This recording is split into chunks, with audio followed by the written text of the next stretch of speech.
तो last lecture पे हम लोग जो है वो आइडियल गैस इक्वेशन के बारे में बात कर रहे थे, ध्यान से सुनिएगा। आइडियल गैस इक्वेशन क्या कहती है हमको, हम लोगों ने बात करी थी पीवी बराबर म्यू आर टी, और फिर उसमें हमने कुछ यूनिट्स के बारे में भी बातें करी थी। ठीक है, कि अगर प्रेशर पास्कल में हो तो वॉल्यूम मीटर क्यूब में जाएगा, आर की वैल्यू 8.314 जाएगी, टेम्परेचर केल्विन में जाएगा। अगर प्रेशर एटमॉस्फेरिक में हो तो वॉल्यूम जो है वो लीटर में जाएगा, आर की वैल्यू 0.0821 जाएगी, और टेम्परेचर जो है वो केल्विन में जाएगा। इंपॉर्टेंट बात ये थी कि टेम्परेचर जाएगा भी केल्विन में और आएगा भी केल्विन में, ऐसा बता दिया था आपको। एक क्वेश्चन भी आई थिंक करवाया था, ओपन कंटेनर वाला क्वेश्चन करवाया था, मैं पूछ रहा हूँ करवाया था।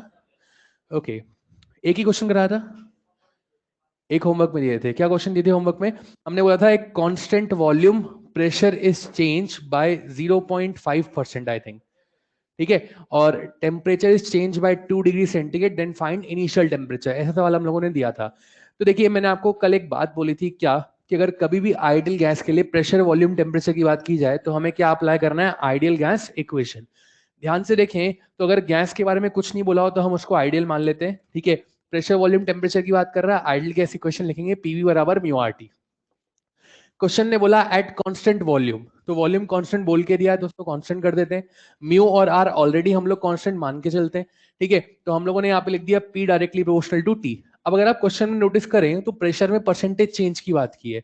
देखिए, जब भी परसेंटेज चेंज की बात करें और अगर परसेंटेज चेंज 5% से कम हो, ठीक है, 5% या 5% से कम हो, तो परसेंटेज चेंज निकालने के लिए हम लोग डायरेक्ट पावर को आगे उतार सकते हैं, ऐसा आपने यूनिट इन डायमेंशन में सीखा है। तो यहाँ पे देखें कि P की पावर भी 1 है और T की पावर भी कितना है, 1। तो P की पावर 1 है तो मैं क्या लिखूंगा, 1 डेल्टा P अपॉन P बराबर 1 डेल्टा T अपॉन T। ठीक है, ऐसे हमने लिख दिया। अब प्रेशर में परसेंटेज चेंज कितना दिया हुआ है, 0.5%, तो मैंने लिख दिया यहाँ पर 0.5% बराबर डेल्टा T अपॉन T। अगर आप क्वेश्चन को देखें तो आपको बोला temperature is increased by 2 degree centigrade. देखो, बाय का मतलब क्या होता है, जैसे अगर मैं मालूम इनिशियल टेम्परेचर जो है आपका T है, ठीक है, तो फाइनल टेम्परेचर कितना होगा, उसने बोला बाय 2 डिग्री सेंटीग्रेड, मतलब फाइनल टेम्परेचर क्या होगा, इनिशियल में 2 जोड़ना पड़ेगा। ठीक है, अब अगर मैं इन दोनों का डिफरेंस लूं तो डिफरेंस लेने में कितना आता है, 2। तो क्योंकि उसने बाय वर्ड जोड़ दिया, दैट मींस उसने जो वैल्यू दी हुई है वो आपको किसकी वैल्यू दी हुई है, डेल्टा टी की। तो डेल्टा टी कितना है, 2 डिग्री सेंटीग्रेड। या डेल्टा टी का मतलब क्या होता है, टेम्परेचर या change in temperature. Change in temperature चाहे सेंटीग्रेड में रखें या केल्विन में, दोनों क्या होता है, एक ही बात होती है। तो हमने यहाँ पे लिख दिया इसको 2 केल्विन। अब बेसिकली मैं यहाँ पे डेल्टा टी की वैल्यू 2 केल्विन पुटअप करने वाला हूँ, तो मुझे यहाँ पे टी मिल जाएगा। कोई कहेगा सर आपने इनिशियल टेम्परेचर पूछा था, तो आपको कैसे पता ये डिनोमिनेटर वाला जो टी है ये इनिशियल है? तो भैया इसका जवाब ये है कि हम जब परसेंटेज चेंज लिखते हैं तो लिखते हैं final minus initial upon initial, तो इंटू 100%। तो डिनोमिनेटर में जो टर्म आती है वो क्या आती है, इनिशियल आती है। अब देख, सवाल खत्म हो गया यहाँ पे। तो 0.5 divide by 100 equals to delta T divide by T. अब यहाँ से पॉइंट हटाया, एक जीरो लगा दिया, 5 से चला गया 200 बार, तो हमारे पास टी का आंसर आया 400 केल्विन। अब पता है इस तरह के सवालों में जनरली पहला ऑप्शन ये होता है 400 डिग्री सेंटीग्रेड। तो दिमाग में ख्याल आता है कि सर आपने डेल्टा टी की वैल्यू 2 केल्विन लिखी तो आपका आंसर आया 400 केल्विन। सर मैं डेल्टा टी की वैल्यू 2 डिग्री सेंटीग्रेड लिखूंगा तो मेरा आंसर 400 डिग्री सेंटीग्रेड आ जाएगा क्या? तो नहीं भाई, ऐसा नहीं होगा। आप जो है वो डेल्टा टी की वैल्यू 2 केल्विन ही लिखेंगे। क्यों? क्योंकि यार ये जो सब अपन ने कहानी गणित लिखी है ना, ये गणित सारी सारी कहां से आई है, आइडियल गैस इक्वेशन से।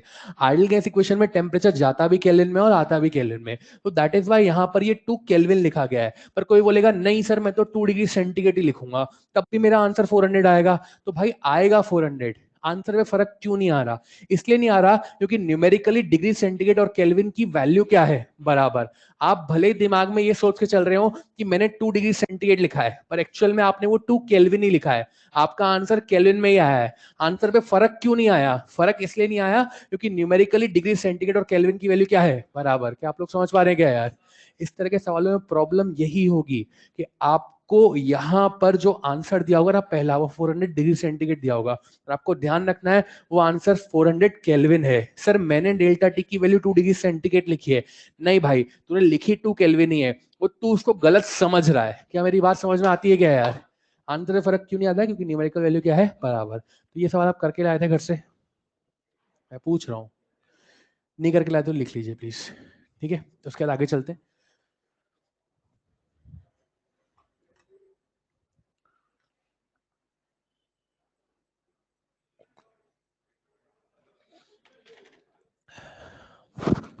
नेक्स्ट मॉड्यूल निकालेंगे जल्दी से। Exercise 1 question number 138। Exercise 1 question number 138।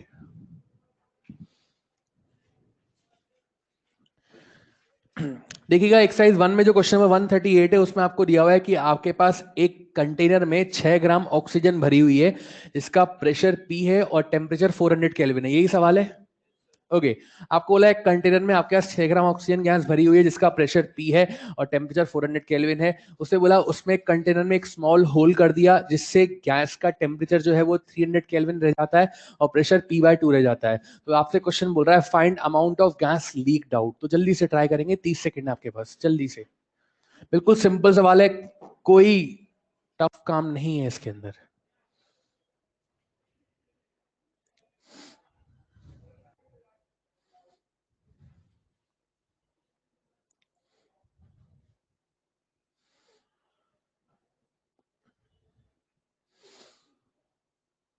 चलिए आइए इधर देखें।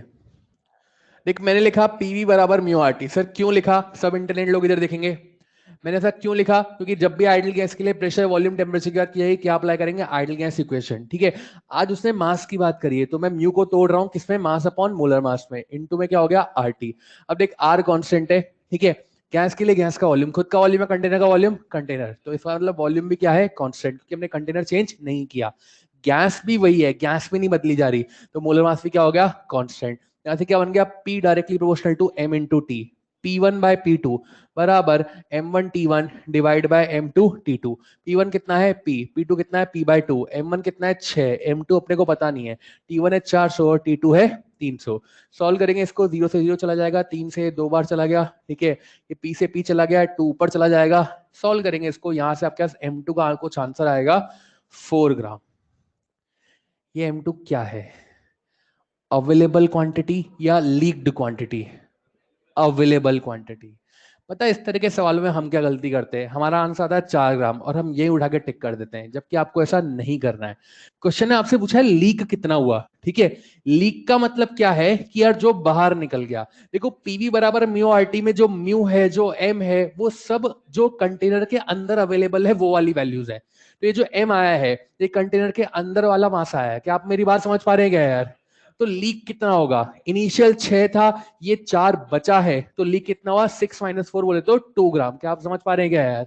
ऐसे लीकेज वाले सवाल हमें काफी मिलेंगे क्वेश्चंस, ठीक है, मॉड्यूल में। तो हमें ध्यान रखना, अगर पूछ रहा है लीक, तो लीक मतलब कि जो बाहर निकल गया, जो यहां से एम आएगा या जो यहां से म्यू आएगा वो फाइनली अवेलेबल क्वांटिटी आएगा। क्या आप समझ पा रहे हैं क्या यार? प्लीज देख लीजिए इसको। नेक्स्ट आगे चलते हैं हम लोग, ठीक है। अब आइडल गैस इक्वेशन पे और भी काफी सारे सवाल निकल सकते हैं, ठीक है। एक हमारे पास इक्वेशन की फॉर्म बनती है पीवी बराबर N इंटू के बी इंटू टी, ठीक है। बेसिकली इस इक्वेशन को या इस फॉर्म को यूज करते हुए वो अक्सर आपसे नंबर ऑफ मॉलिक्यूल पूछता है कि क्या कंटेनर में कितने नंबर ऑफ मॉलिक्यूल हैं। प्रेशर देगा, वॉल्यूम देगा, के बी होता है बोल्ट्जमैन कांस्टेंट जिसकी वैल्यू हम लोग जानते हैं 1.38 इंटू 10⁻23 जूल पर केल्विन। टेम्परेचर आपको दिया जाएगा, आपसे maximum time number of molecule पूछे जाएंगे, ठीक है। तो ये इक्वेशन भी काफी काम आती है, इसका ध्यान रखिएगा, ठीक है। अब नेक्स्ट एक हमारे पास और सवाल है, लिखेंगे, ठीक है। या लिखेंगे क्या मैं बता देता हूं, आपके मॉड्यूल में जो है वो exercise 1 question number 136, exercise 1 question number 136।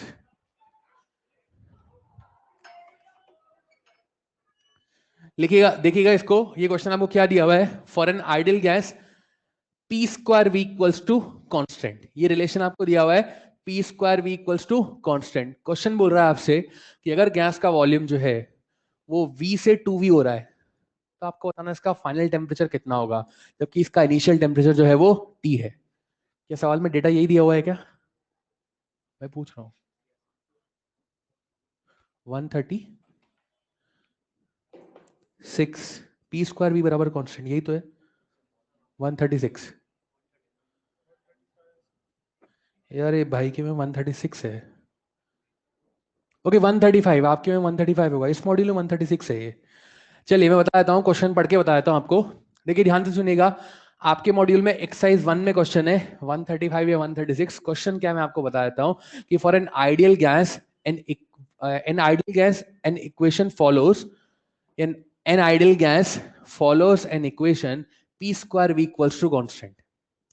If initial temperature of the gas is capital T and initial volume is capital V, then find its final temperature when volume becomes 2V.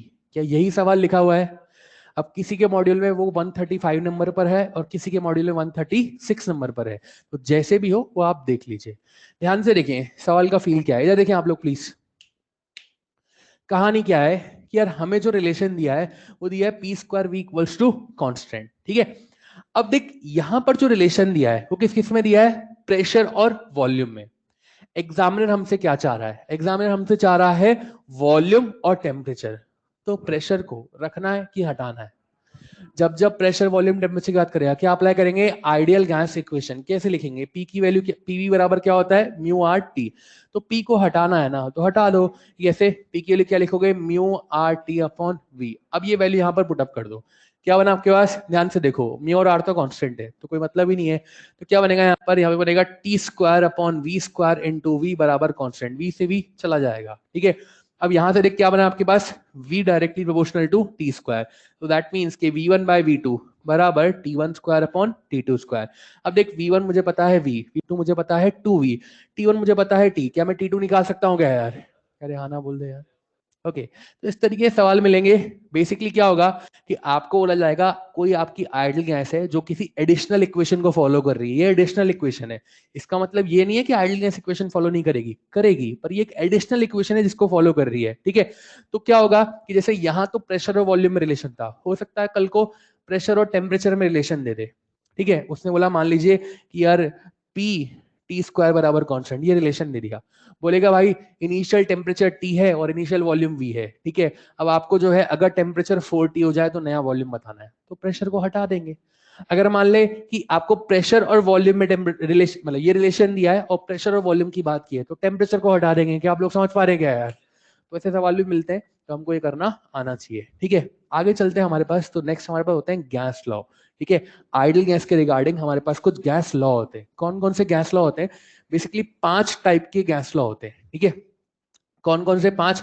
एक तो होता है Boyle's law, एक होता है Charles law, एक होता है गैलुसेक लॉ, ठीक है, एक होता है डॉल्टन पार्शियल प्रेशर लॉ, और एक होता है हमारे पास अवागाद्रो लॉ, ठीक है।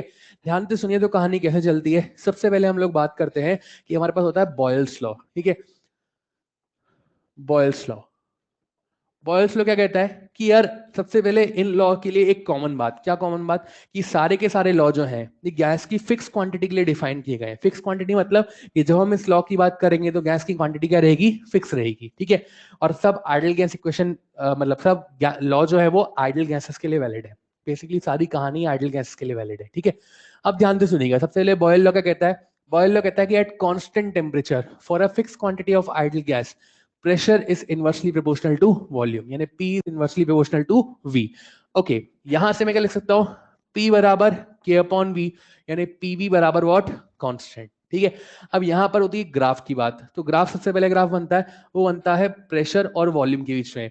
प्रेशर और वॉल्यूम के बीच में जो ग्राफ बनेगा, रिलेशन देख P inversely proportional to V, तो P और V के बीच में ग्राफ बनेगा, कैसा बनेगा? Rectangular hyperbola. तो ग्राफ बनेगा कुछ इस तरीके से, ठीक है। अच्छा, फिर दूसरा ग्राफ बनता है, यहाँ पे एक एक्सिस पे लिखा होता है P और यहाँ पे एक एक्सिस पे लिखा, मतलब सॉरी, एक एक्सिस पे लिखा होता है PV, ठीक है, और एक एक्सिस पे P लिखा होता है, ठीक।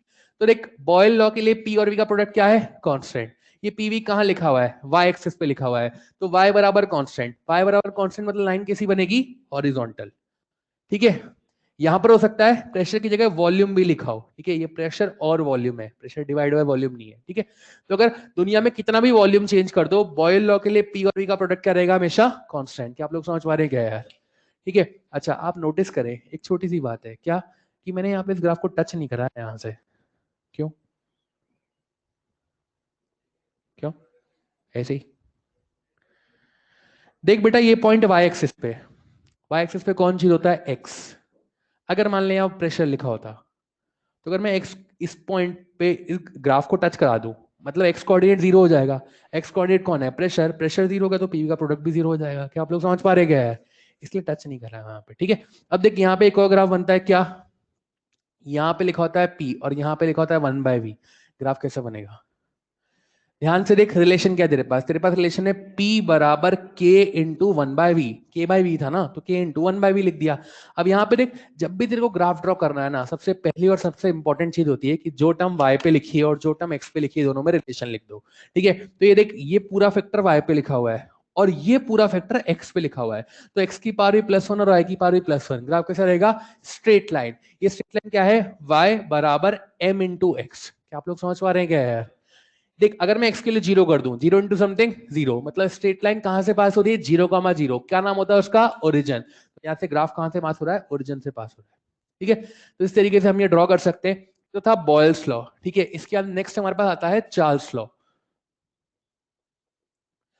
चार्ल्स लॉ ध्यान से सुनिएगा। चार्ल्स लॉ क्या कहता है? चार्ल्स लॉ कहता है कि for a fix quantity of gas at constant pressure V directly proportional to T, volume is directly proportional to temperature. But important बात क्या, कि यहां पर जब भी हम टेम्परेचर लिखेंगे, वो टेम्परेचर किस में लिखा जाएगा? केल्विन में। ठीक है, टेम्परेचर हमेशा हमेशा किस में लिखा जाएगा? केल्विन में। ये बात ध्यान रखिएगा। अब यहाँ पे ग्राफ बनते हैं। ग्राफ कैसे बनते हैं? यहाँ से देख भैया, ये मैं लिखा V और यहाँ पे लिखा T। देख, V और T के बीच में रिलेशन कैसा है? स्ट्रेट लाइन पास, मतलब V और T के बीच में रिलेशन कैसा है? Directly proportional. ठीक है, तो यहाँ पे V directly proportional to T है। ये पूरा फैक्टर Y पे लिखा है और ये पूरा फैक्टर X पे लिखा है, तो Y की पावर भी +1 और X की पावर भी +1। ग्राफ कैसा रहेगा? Straight line. तो straight line passing from the origin. अब ये टेम्परेचर केल्विन में है सर, ग्राफ पे भी याद रखना पड़ेगा क्या? बिल्कुल सर। केल्विन में नहीं लिखे हैं तो फर्क पड़ेगा क्या? बिल्कुल फर्क पड़ेगा। कैसे? अभी बताऊंगा। ठीक है, तो ये टेम्परेचर क्या है? केल्विन में। दूसरा ग्राफ क्या बनता है? दूसरा ग्राफ बनता है कि जैसे मान ले एक एक्सिस पे मैंने लिख दिया V/T और एक एक्सिस पे लिख दिया V। तो देख, चार्ल्स लॉ के लिए V और T का जो रेशियो है वो क्या है? कांस्टेंट। कैसे? कि यार V directly proportional to T, तो यहां से क्या बन गया? V बराबर C into T। C constant है, तो मैं T को नीचे उतार लूं तो V/T क्या बनेगा? कांस्टेंट। Y बराबर कांस्टेंट, लाइन कैसी बनेगी? हॉरिजॉन्टल। ठीक है, आप यहाँ पे चाहे, क्या हो बेटा, कोई दिक्कत? ओके, तो आप यहाँ पे चाहें तो वॉल्यूम की जगह क्या लिख सकते हैं? टेम्परेचर। कोई इशू नहीं है। अब देख, ये टेम्परेचर केल्विन में लिखा गया है। ठीक, अब इसके बाद मैं चाहूं तो यहाँ पर टेम्परेचर जो है वो सेंटीग्रेड में भी लिख सकता हूँ, टेम्परेचर डिग्री सेंटीग्रेड और वॉल्यूम। अब मुझे ग्राफ बनाना है, तो कैसे ग्राफ बनेगा? देखिए, जब भी आप ग्राफ बनाते हैं तो ग्राफ बनाने के लिए पहली और इंपॉर्टेंट चीज होती है, जो टर्म y पे लिखी है और जो टर्म x पे लिखी है दोनों में रिलेशन। कैसे लाए रिलेशन? ध्यान से सुनिएगा भाई, कि बेसिकली मेरे पास रिलेशन है V बराबर C इंटू टी, पर ये टेम्परेचर किस में है? केल्विन में। सेंटीग्रेड में थोड़ी ना है, तो सेंटीग्रेड वाला टेम्परेचर लाए। कैसे लाए? देख भैया, मान ले तेरे पास टेम्परेचर 27 डिग्री सेंटीग्रेड, केल्विन में कितना लिखता है? कितना लिखता है? 300। कैसे लिखता है? 27 डिग्री सेंटीग्रेड प्लस 273। क्या समझ पा रहा है क्या यार? तो इसका मतलब अगर मेरे पास टेम्परेचर है 300 केल्विन, तो मैं इसको कैसे लिखूंगा? 27 डिग्री सेंटीग्रेड प्लस 273। बोले तो केल्विन में टेम्परेचर बराबर सेंटीग्रेड में टेम्परेचर प्लस 273। क्या आप लोग समझ पा रहे हैं क्या यार?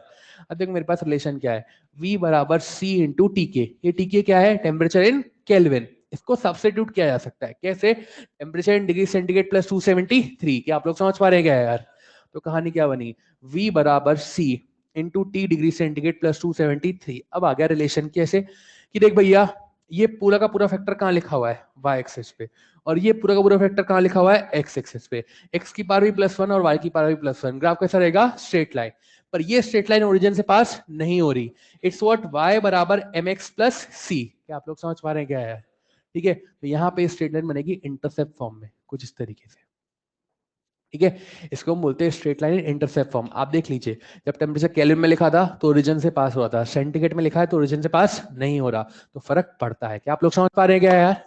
ओके, नेक्स्ट हमारे पास होता है, इसके बाद हमारे पास आता है गेलुसेक लॉ। गेलुसेक लॉ क्या कहता है? कि at constant volume P directly proportional to T, और टेम्परेचर किस में लिखा जाएगा? केल्विन में। जो जो ग्राफ चार्ल्स लॉ के लिए बनाए हैं वो सारे ग्राफ आपका गेलुसेक लॉ के लिए बनाए जा सकते हैं। बस कंडीशन क्या है, कि जहां जहां वॉल्यूम लिखा है वहां वहां क्या लिख दो? प्रेशर। क्या आप लोग समझ पा रहे हो क्या यार? तो ये सारे ग्राफ एज इट इज बनाए जा सकते हैं। ठीक है, तो मैं उसको दोबारा नहीं बना रहा हूँ, वो एज इट इज आप समझ सकते हैं। अब इंपॉर्टेंट चीज आती है ग्राफ के ऊपर क्वेश्चन, कि हम लोग ग्राफ के ऊपर सवाल कैसे करेंगे। ठीक है, आप 1 मिनट के लिए इसको देख लीजिए, फिर मैं ग्राफ के ऊपर आपको क्वेश्चन बताता हूँ।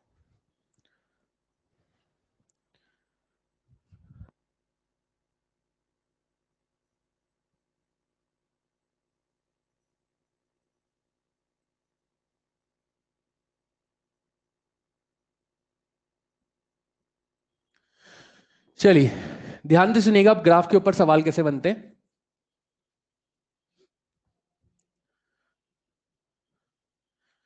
सबसे पहला सवाल हमारे पास क्या, कि जैसे मैंने मान ले एक एक्सिस पे लिखा, अलग अलग टाइप के सवाल लिखेंगे। मैंने यहाँ पे लिखा, यहाँ पर वॉल्यूम और यहाँ पर लिखा प्रेशर, ठीक है। आपको दो ग्राफ बना के दिखा रहा हूँ, पहला ग्राफ और दूसरा ग्राफ। इस पे लिखा T1, इस पे लिखा T2। बोला है कि यार यहाँ पर दोनों के लिए जो है वो नंबर ऑफ मोल क्या है, कांस्टेंट, ठीक है। मैं लिख देता हूँ यहाँ पर म्यू बराबर क्या है, कांस्टेंट। दोनों के लिए आपको बताया ऐसा। बोला आपको T1 T2 को कंपेयर करना है। कंपेयर करना मतलब ये बताना है कि कौन सा बड़ा है और कौन सा छोटा है, ठीक है। तो मैं कैसे बताऊंगा, ध्यान से सुनिए भाई, कि बेसिकली जब भी हमारे पास आइडियल गैस के लिए प्रेशर वॉल्यूम टेम्परेचर की बात की जाए, हमें क्या सोचना है, आइडियल गैस इक्वेशन, ठीक है। कैसे बनाएंगे, देख हम लोगों ने यहाँ पे लिखा कि आइडियल गैस इक्वेशन क्या कहती है, पीवी बराबर mu R T. Mu constant है, आर कांस्टेंट है, म्यू उससे कांस्टेंट दिया है, आर ऑलरेडी कांस्टेंट है। तीन वेरिएबल बचते हैं, प्रेशर वॉल्यूम और टेम्परेचर। अब मुझे टेम्परेचर के बारे में बताना है, तो मतलब मैं उसको तो छेड़ नहीं सकता, वो तो क्वेश्चन ने पूछा है, उसमें मैं चेंज नहीं कर सकता। बात आती है प्रेशर और वॉल्यूम की। यार अगर कहीं से प्रेशर कांस्टेंट हो जाए, अगर हो जाए तो क्या बनेगा, V directly proportional to T, तो जिसका वॉल्यूम ज्यादा उसका टेम्परेचर भी क्या हो जाएगा, ज्यादा। या फिर अगर कहीं से वॉल्यूम कांस्टेंट हो जाए तो P directly proportional to T है, जिसका प्रेशर ज्यादा उसका टेम्परेचर भी क्या हो जाएगा, ज्यादा। सर कैसे करोगे, ध्यान से देख कि यहां पर सबसे पहले मैं देखूं कि वॉल्यूम प्रेशर कहां पे लिखा हुआ है, एक्स एक्सिस पे या वाई एक्सिस पे, वाई एक्सिस पे। अगर मुझे वाई को कांस्टेंट करना है तो लाइन किसी बनानी पड़ेगी, हॉरिजॉन्टल। क्या आप लोग समझ पा रहे हैं क्या यार, तो मैं क्या कर रहा हूं, मैं यहाँ पे एक हॉरिजॉन्टल लाइन ड्रॉ कर रहा हूँ। अब बाकी दुनिया में चाहे कुछ भी हो रहा हो, इस लाइन के अलोंग दोनों ही ग्राफ के लिए प्रेशर क्या है, कांस्टेंट। क्या आप लोग समझ पा रहे हैं क्या यार, क्योंकि एक सिंगल लाइन दोनों ग्राफ को टच कर रही है, ठीक है। तो इस लाइन के अलोंग दोनों के लिए प्रेशर क्या है, कांस्टेंट। तो मैंने क्या करा, मैंने एक प्रोजेक्शन यहां से डाला, एक प्रोजेक्शन यहां से डाला। ये वाला है V2 और ये वाला है V1। बता बड़ा कौन है, V2 के V1, बोलो यार। तो जिसका वॉल्यूम ज्यादा उसका टेम्परेचर भी क्या हो जाएगा, ज्यादा। तो T1 is greater than T2। क्या आप लोग समझ पा रहे हैं क्या यार, और यही रिजल्ट मिलता अगर आप ऐसे एक वर्टिकल लाइन ड्रॉ करते और फिर आप रिस्पेक्टिवली प्रोजेक्शन लेते। क्या आप लोग समझ पा रहे हैं क्या यार, ये तो हुआ एक टाइप का सवाल। दूसरे टाइप का सवाल क्या होता है, ध्यान से सुनेंगे। मतलब ये एक टाइप का ग्राफ था, ठीक। दूसरा ग्राफ क्या बन सकता है, जैसे मान लीजिए आपको यहां पर अब एक ग्राफ और दिया हुआ है। अच्छा, इसी ग्राफ में जैसे कल को मान ले, आज तो यहाँ पे टेम्परेचर T1 T2 दिया हुआ था, ठीक है। कल को मान ले दो ग्राफ ऐसे बनाए, यहाँ पे लिखे V, यहाँ पे लिखे P, ऐसे ऐसे ग्राफ बनाते, ठीक है। बोलेगा टेम्परेचर T और T, मान ले दोनों का टेम्परेचर सेम बोल दिया, ठीक है। दोनों का मास सेम बोल दिया और मोलर मास कंपेयर करने को बोल दे। ऐसा बोला कि इसका मोलर मास MW1 है, इसका मोलर मास MW2 है, तो इसको कंपेयर करो। तो हम क्या करेंगे, PV बराबर mu R T. Temperature same दिया हो उसको हटा देंगे, आर हमेशा से कांस्टेंट है। म्यू को क्या लिख देंगे, mass upon molar mass, mass constant है उसको हटा देंगे, तो PV inversely proportional to molar mass. समझ पा रहे हैं आप लोग, तो ऐसे भी बन सकता है। तो बस आपको एक पैटर्न बता दिया हूं कि यार ऐसा पैटर्न ऐसा बन सकता है। अब अपन दूसरा सवाल देखते हैं, ठीक है। तो दूसरे टाइप का ग्राफ देखते हैं। जैसे मान ले कि यहाँ पर देखो एक ग्राफ दिया हुआ है, सपोज कर यहाँ पे लिखा हुआ है T और यहाँ पे लिखा हुआ है V, ठीक है। अब ये मान ले यहाँ पर देखो पहले तो ऐसे एक ग्राफ बनाया हुआ है। देख V और T के बीच में graph, straight line passing from the origin, मतलब क्या कांस्टेंट रहेगा, प्रेशर। क्या कांस्टेंट रहेगा, प्रेशर। चार्ल्स लॉ अभी बताया था आपको, ठीक है। तो प्रेशर बराबर क्या है, कांस्टेंट। बोला कि इस ग्राफ के हर पॉइंट पे प्रेशर P1 है। फिर बोल रहा है एक दूसरा ग्राफ बना दिया, इस ग्राफ के हर एक पॉइंट पे प्रेशर P2 है, तो आपको P1 P2 कंपेयर करना है। क्या सवाल समझ में आता है क्या यार, ओके। कंपेयर करने के दो तरीके, या तो वैसे ही वो लाइन खींची कर लो, पीवी बराबर म्यू आर टी, लाइन खींची कर लो, ठीक है। दूसरा तरीका क्या है, दूसरा तरीका है स्लोप। कैसे, कि भैया ये straight line passing from the origin है, अगर कोई स्ट्रेट लाइन ओरिजिन से पास होती है तो उसकी इक्वेशन क्या होती है, y बराबर mx। क्या आप लोग समझ पा रहे हैं क्या यार, उसकी इक्वेशन होती है y बराबर mx। अब टास्क ये है कि रिलेशन कहां से लाए, ये तो स्टैंडर्ड रिलेशन है ना, पर आज y एक्सिस पे वॉल्यूम लिखा हुआ है, x पे टेम्परेचर लिखा हुआ है, तो वॉल्यूम टेम्परेचर में रिलेशन कहां से लाए। तो भैया जब भी आइडियल गैस के लिए प्रेशर वॉल्यूम टेम्परेचर की बात की जाएगी, क्या सोचना है, अरे क्या सोचना है।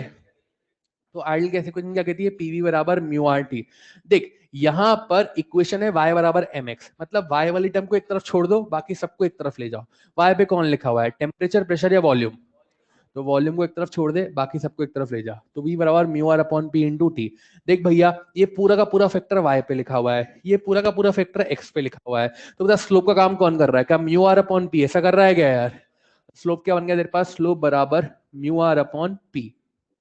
एक म्यू कांस्टेंट आर कांस्टेंट, क्या slope inversely proportional to pressure, ऐसा बन जाएगा क्या यार? Okay, slope inversely proportional to pressure. Slope कैसे निकालते हैं? tan थीटा से, ठीक है। जिसका एंगल ज्यादा उसका स्लोप ज्यादा, और जिसका स्लोप ज्यादा उसका प्रेशर क्या हो जाएगा? कम। क्या आप लोग समझ पा रहे हैं क्या यार? एंगल कहां से लेते हैं? एक्स एक्सिस से। कौन सी डायरेक्शन? Anti clockwise. तो यहां से देख, ये एंगल है थीटा 1, ये एंगल है थीटा 2। बड़ा कौन दिखाई दे रहा है, 1 या 2? बोला, जिसका एंगल ज्यादा उसका स्लोप ज्यादा और उसका प्रेशर कम। क्या आप लोग समझ पा रहे हैं क्या यार? तो इस तरीके से हम इसको स्लोप वाले मेथड से भी कर सकते हैं, और चाहे तो आप लाइन खींच के भी कर सकते हैं। तो ये हुआ दूसरा सवाल। अब तीसरा सवाल देख, ध्यान से सुन भाई। अच्छा, मैं यहाँ पर एक एक्सिस पे प्रेशर और एक एक्सिस पे टेम्परेचर लिख करके V1 V2 भी कंपेयर करवा सकता हूँ आपको, ठीक है। तो वो भी सेम पैटर्न हो जाएगा, ठीक है। तो हम तीसरा सवाल देखते हैं, ध्यान से देखिएगा। जैसे मान ले कि यहाँ पर एक एक्सिस पे लिखा हुआ है टेम्परेचर और एक पे लिखा हुआ है प्रेशर, ठीक है। ग्राफ बना के दिया हुआ है ऐसे। बोल रहा है यहाँ पे वॉल्यूम है V1, यहाँ पर वॉल्यूम है V2 और यहाँ पर वॉल्यूम है V3। अच्छा, एक बात बता, सबसे पहले तो तू ये बात सुन। मान ले P और T के बीच में graph straight line passing on the origin होता, मतलब कौन कांस्टेंट होता? बोलो, वॉल्यूम। मतलब अगर P और T के बीच में graph straight line passing on the origin है तो मतलब वॉल्यूम क्या है? कांस्टेंट। ये गिवन ग्राफ ओरिजिन से पास हो रहा है या नहीं हो रहा? नहीं हो रहा, मतलब वॉल्यूम कांस्टेंट नहीं है। बोल रहा है तीन अलग अलग वॉल्यूम है, V1 V2 V3, आपको बताना है कि कौन सा बड़ा है कौन सा छोटा है। क्या मेरा सवाल समझ में आता है क्या यार? अब इस तरह के सवाल को कैसे करें?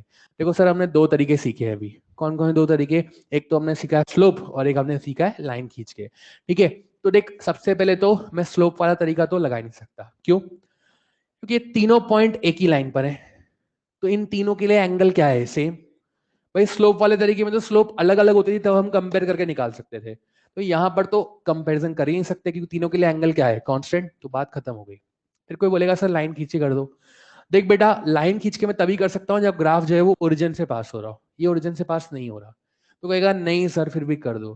तो यार भैया नहीं कर सकते, बोला नहीं सर कर दो आप एक बार। तो मैं तेरे को बताता हूँ क्यों नहीं कर सकते, कारण सुन ले उसका, ठीक है। अब देख, तू मान नहीं रहा है इसलिए मैं तेरे को बता रहा हूँ। पी बराबर क्या होता है? Mu R T.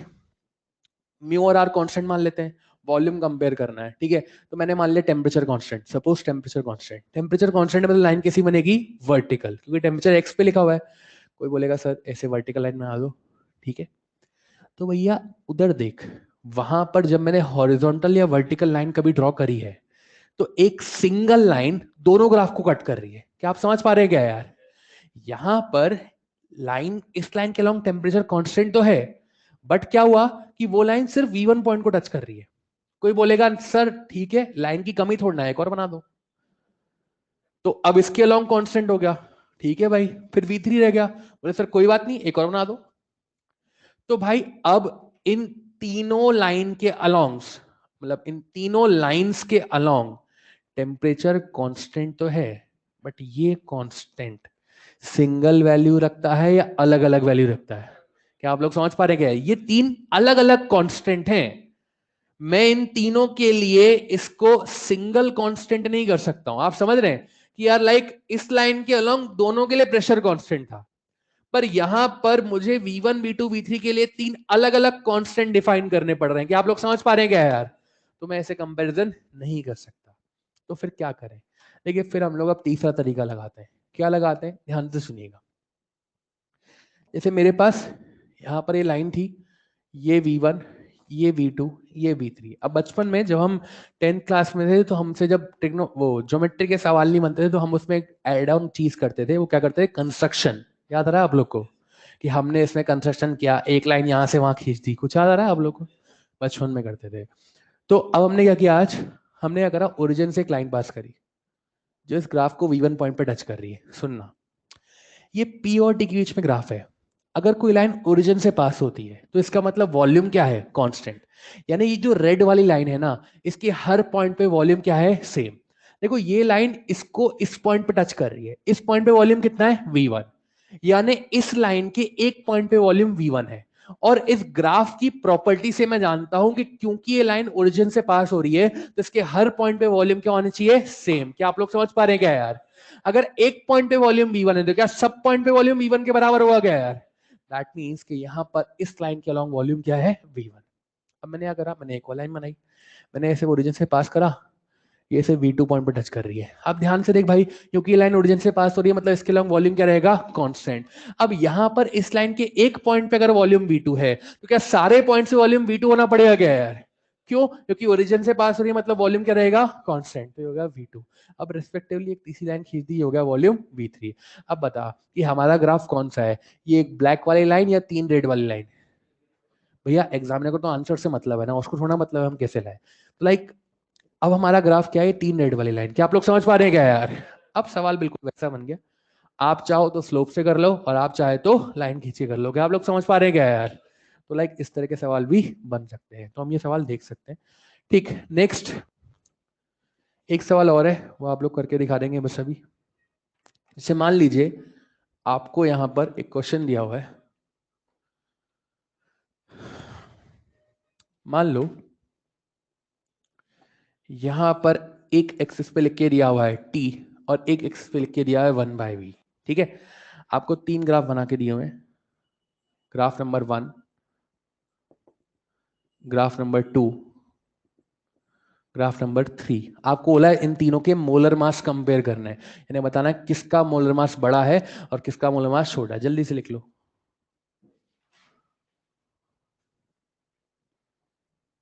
सबके लिए मास सेम कर सकते हैं आप।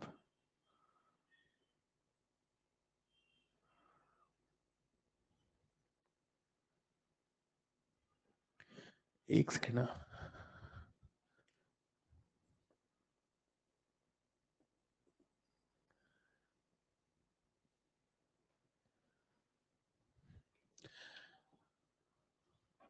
चलो ये होमवर्क है, कर लाना इसको। ठीक है, 1/v और t की उसमें ग्राफ है, होमवर्क है, कर लाना इसको, कर सकते हैं आप। ठीक है, इसको आराम से पीवी बराबर म्यू आर टी लिखेंगे, आपको आइडिया लग जाएगा। ठीक है, तो ये होमवर्क है, आप कर लाना। ठीक है, अब देखिए ध्यान से सुनिएगा, नेक्स्ट हमारे पास क्या है।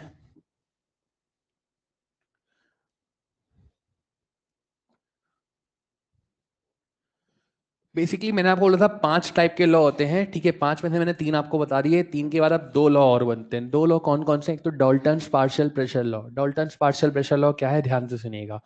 डाल्टन का लॉ क्या कहता है कि यार अगर आपके पास एक कंटेनर में बहुत सारी गैसेस भरी हैं, ठीक है, अगर आपके पास कंटेनर में बहुत सारी गैसेस भरी हैं, ठीक है, मतलब मान लीजिए 4-5 गैसेस भरी हैं, कंडीशन क्या है कि ये सारी गैसेस जो है वो नॉन रिएक्टिव होनी चाहिए, मतलब कि आपस में रिएक्शन नहीं करनी चाहिए, नॉन रिएक्टिव होनी चाहिए। तो अगर एक कंटेनर में बहुत सारी गैसेस भरी हैं, सारी की सारी नॉन रिएक्टिव है, तो मान लीजिए जैसे फर्स्ट गैस का प्रेशर है P1, दूसरे के लिए P2, तीसरे के लिए P3, चौथे के लिए P4, पांचवे के लिए P5 and so on.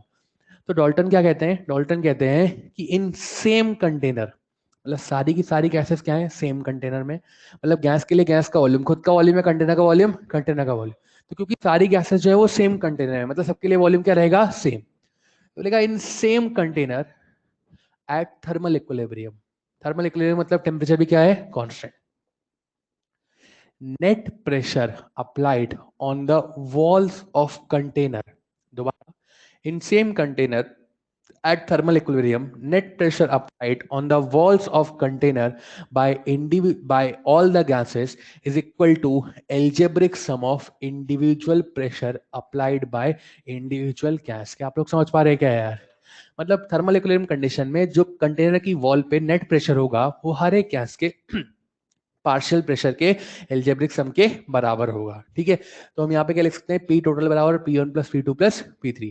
Question कभी बोलेगा नहीं कि भाई साहब यहाँ पे डाल्टन का प्रेशर लॉ लगाना है, आपको खुद समझना है। आपके मॉड्यूल में 2-3 सवाल ऐसे हैं जहां पर बोला है कि एक कंटेनर में 2 गैसेस भरी हैं, ठीक है, कंटेनर में दोनों गैसेस भरी हैं, मतलब दोनों के लिए वॉल्यूम क्या है, कॉन्स्टेंट। आपको बोलेगा दोनों का टेम्परेचर T हो गया, तो टेम्परेचर भी क्या है, कांस्टेंट। बोलेगा प्रेशर कितना लगेगा नेट, तो नेट प्रेशर निकालने के लिए दोनों का प्रेशर आपको जोड़ देना है। क्या आप मेरी बात समझ पा रहे हैं क्या यार? नेट प्रेशर बराबर P1 प्लस P2। ठीक है, आपके मॉड्यूल में सवाल है, आपको क्लिक करना चाहिए वहां पे कि डाल्टन का पार्शियल प्रेशर लॉ अप्लाई हो रहा है। ठीक है, अच्छा दूसरी बात कि यहाँ पर कभी कभी क्या करता है, कभी कभी आपको बोलता है कि यार भैया है ना, जैसे मान लो 2 गैस भरी हैं, एक नाइट्रोजन और एक ऑक्सीजन। बोल रहा है नाइट्रोजन का जो मास है वो सपोज करो 7 ग्राम है और ऑक्सीजन का जो मास है वो मान लो 8 ग्राम है। ठीक है, बोल रहा है कि यार जो मिक्सचर में टोटल प्रेशर है, टोटल प्रेशर जो है मान लो सपोज करो 30 बार है, तो आपको ऑक्सीजन का और नाइट्रोजन का जो है वो पार्शियल प्रेशर कैलकुलेट करना है। क्या आप मेरा सवाल समझ पा रहे हैं क्या यार? ये एक बार एग्जाम में पूछा हुआ सवाल है, आपने केमिस्ट्री में ऐसे सवाल किए हैं, ठीक है। कैसे किए मैं आपको बता देता हूँ, ध्यान से सुनो। हम जानते हैं पीवी बराबर म्यू आर टी, दोनों ही गैस एक कंटेनर में भरी है, मतलब दोनों के लिए वॉल्यूम क्या है, कांस्टेंट। आर हमेशा से कांस्टेंट था, ठीक है। अब थर्मल इक्विलिब्रियम कंडीशन में पार्शियल प्रेशर बोल दिया, मतलब थर्मल इक्विलिब्रियम हम लोग मान लेते हैं, तो टेम्परेचर बराबर क्या हो गया, कांस्टेंट। अब देख यहां से क्या हो गया, P directly proportional to mu. तो अगर मान ले मैं ऐसा लिखूं, P oxygen upon P nitrogen, तो बराबर क्या लिखना पड़ेगा, mu oxygen upon mu nitrogen. देख भैया मुझे दोनों के मोल तो पता है, मैं निकाल लूंगा, मास पता है, मोल निकाल लूंगा, पर क्या मुझे इन दोनों में से किसी भी एक का प्रेशर पता है क्या, नहीं, मुझे कुछ भी नहीं पता, दोनों कैलकुलेट करने हैं। तो लाइक एक इक्वेशन से दो अननोन नहीं निकाल सकते, तो क्या करूं। देख मुझे है ना टोटल प्रेशर पता है, तो अगर मैं यहां पर ऑक्सीजन की नाइट्रोजन के प्रेशर की जगह टोटल प्रेशर लिख दूं, तो यहाँ पे मोल भी किसके लिखने पड़ेंगे, नाइट्रोजन के या टोटल, तो mu oxygen plus mu nitrogen. अब ऑक्सीजन का प्रेशर निकालना है, तो टोटल प्रेशर से क्या कर देंगे, मल्टीप्लाई कर देंगे। क्या आप लोग समझ पा रहे क्या यार। और इसी टर्म को आप लोग पता है क्या बोलते हैं, मोल फ्रैक्शन।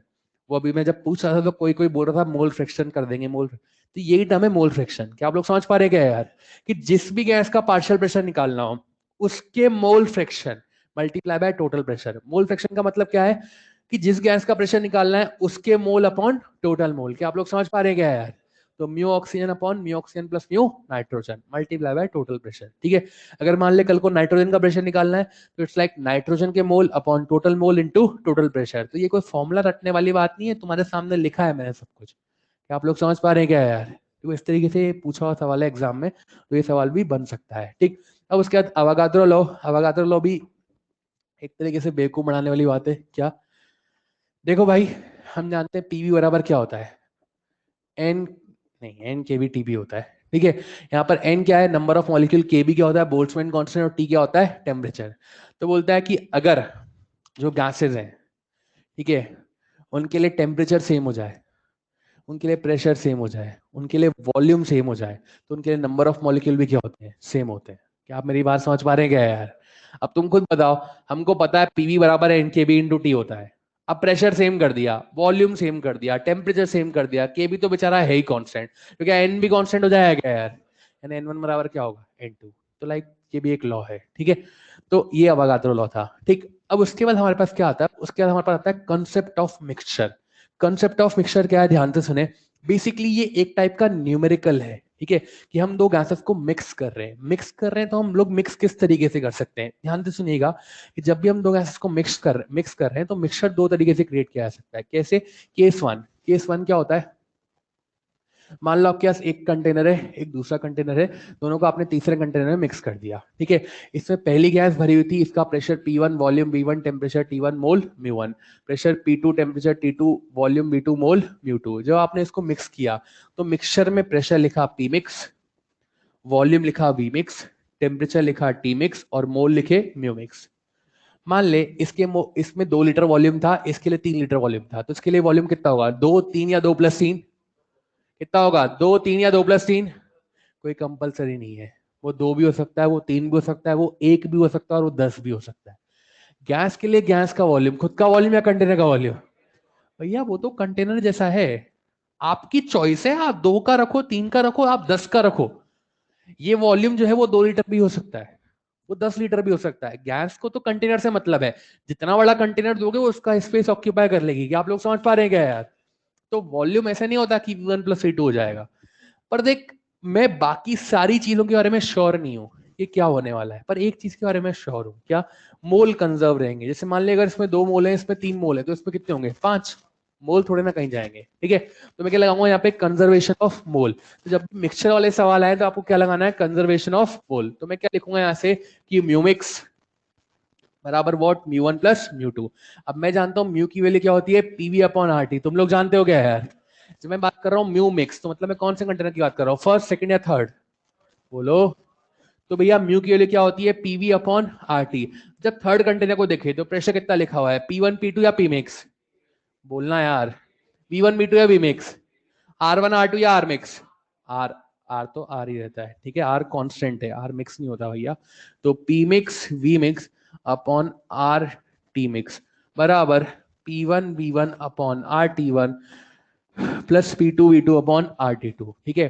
सबसे पहले देख यहाँ पर 1 2 3 4 5 6 7 8 9 9 वेरिएबल है, 9 में से कोई 8 दिए जाएंगे और आपसे एक पूछा जाएगा। जस्ट लाइक कैसे आपको बोलेगा कि two gases are present in two containers, they are mixed in third identical container. मतलब क्या सेम हो गया? वॉल्यूम। आइडेंटिकल कंटेनर मतलब क्या सेम हो गया? Volume. We mix V1 V2 खत्म। They all are in thermal equilibrium, मतलब टेम्परेचर भी क्या हो गया? कांस्टेंट। तो तू देख V मिक्स V1 V2 चला गया, T मिक्स T1 T2 चला गया, तो P मिक्स बराबर कितना आया? P1 plus P2। क्या तू समझ पा रहा है क्या यार? ये डाल्टन पार्शियल प्रेशर लॉ हो गया। सबके लिए वॉल्यूम सेम, टेम्परेचर सेम, तो P मिक्स बराबर P1 प्लस P2। क्या आप लोग समझ पा रहे हैं क्या यार? तो ये ऐसे लिखा है, ठीक है। अब ध्यान दे सुन, दूसरा केस क्या बनता है? दूसरा केस ऐसे कि जैसे मान ले कि आपके पास दो कंटेनर है, दो कंटेनर है ऐसे, इनमें दो गैसेस भरी है, ठीक है। यहाँ पर प्रेशर P1, यहाँ पर P2, temperature T1 T2, V1 V2, μ1 μ2, ठीक है। आपने इसको अलग अलग ऐसे भरा हुआ है और सेपरेट करके रखा हुआ है। अब आप मान लो ये सेपरेशन हटा दोगे, आपने ये सेपरेशन हटा दिया, तो गैस का फ्लो कहाँ से कहाँ होगा? हाई प्रेशर से लो प्रेशर या लो प्रेशर से हाई प्रेशर? और कब तक होगा? जब तक दोनों का प्रेशर क्या ना हो जाए? बराबर ना हो जाए। तो फाइनल कंडीशन में प्रेशर क्या होगा? P और P। टेम्परेचर के बारे में मुझे पता नहीं है, हो भी सकता है और नहीं भी हो सकता, तो मैंने मान लिया ये T1 डैश और T2 डैश। बोलेगा सेम करने के लिए तो कर देंगे। उसके बाद यहाँ पर गैस के लिए गैस का वॉल्यूम, खुद का वॉल्यूम है कंटेनर का वॉल्यूम? बोलो यार, कंटेनर बदला है या वही है? तो इसका मतलब वॉल्यूम बदलेगा या वही रहेगा? तो ये वॉल्यूम क्या है? V1, ये वॉल्यूम क्या है? V2। ट्यूब आप नेग्लेजिबल वॉल्यूम की लेते हैं। अब टेम्परेचर मोल यहाँ पर हो गए μ1 डैश, यहाँ पर हो गए μ2 डैश। मान ले इसमें 8 मोल थे, इसमें 4 मोल थे, ठीक है, इनिशियली थे। अब कुछ मोल यहाँ से यहाँ चले गए, तो अब यहाँ पर 7 रह गए, यहाँ पर 5 हो गए। तो अब कैसे लिखूं? देख इनिशियली टोटल मोल कितने हैं? 8 4 या 8 प्लस 4? फाइनल टोटल मोल कितने हैं? 7 5 या 7 प्लस 5? तो क्या इनिशियल टोटल मोल बराबर फाइनल टोटल मोल? ऐसा दिखाई दे रहा है क्या यार? तो मैं क्या लिख सकता हूँ यहाँ से? मैं लिख सकता हूँ μ1 प्लस μ2 बराबर μ1 डैश प्लस μ2 डैश। क्या आप लोग समझ पा रहे हैं क्या यार? अगेन वही कहानी है, म्यू की वैल्यू क्या हो जाएगी? PV upon RT. तो रेस्पेक्टिवली अपन वैल्यू पुटअप कर लेंगे। तो इंपॉर्टेंट बात क्या है? इंपॉर्टेंट बात यह है कि आप केस पहचाने कि यार आपको केस क्या दिया हुआ है। करना आपको कंजर्वेशन ऑफ मोल ही है। क्या आप लोग समझ पा रहे हैं क्या यार? लिखो सवाल लिखो। Two gases are present, two gases are present in two identical containers. Two gases are present in two identical containers at pressure P1 P2 and temperature T1 T2 respectively. At pressure P1 P2 and temperature T1 T2 respectively. They are joined by a thin tube of negligible volume. They are joined by a thin tube of negligible volume. In final condition, if pressure is capital P, in final condition, if pressure is capital P and temperature is capital T, then find P by T. Then find P by T. आपको P और T का ratio बताना है। देख के बता कौन सा केस है, 1 की 2? अरे केस 1 की 2? Case 2। Two gases are present in two identical containers at pressure P1 P2 and temperature T1 T2 respectively. They are joined by a thin tube of negligible volume. If in final condition pressure is capital P and temperature is capital T, then find value of P by T. Find value of P by T. ठीक है, चलो जल्दी से try करें, सब कुछ लिखा हुआ है सामने।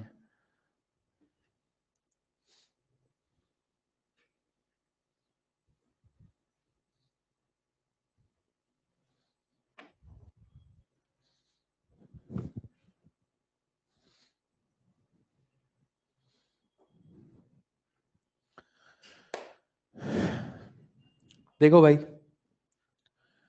तो इट्स लाइक μ1 प्लस μ2 बराबर μ1 डैश प्लस μ2 डैश। सब इंटेलिजेंट लोग इधर देखेंगे, बस वैल्यू पुट अप करेंगे, कुछ नहीं करना था।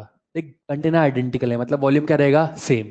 मैं जानता हूँ म्यू की वैल्यू क्या होती है? PV upon RT. तो मैंने लिखा μ1 प्लस μ2 बराबर μ1 dash plus μ2 dash. Okay, mu की वैल्यू क्या होती है पीवी अपॉन आरटी। सब लोग इधर तो देख, इनिशियली प्रेशर कितना है P1 V upon RT1 plus P2 V upon RT2। Finally pressure और टेम्परेचर दोनों सेम हो गया यानी P और T, तो क्या लिखेंगे PV upon RT plus PV upon RT। क्या आप लोग समझ पा रहे हैं क्या यार? बस कहानी खत्म।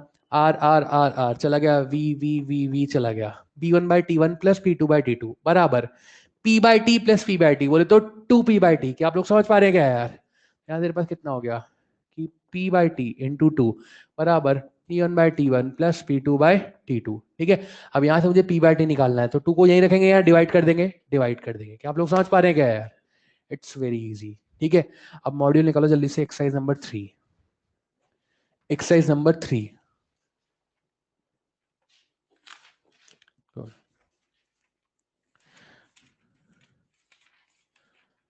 एक्सरसाइज नंबर 3 में क्वेश्चन नंबर 20।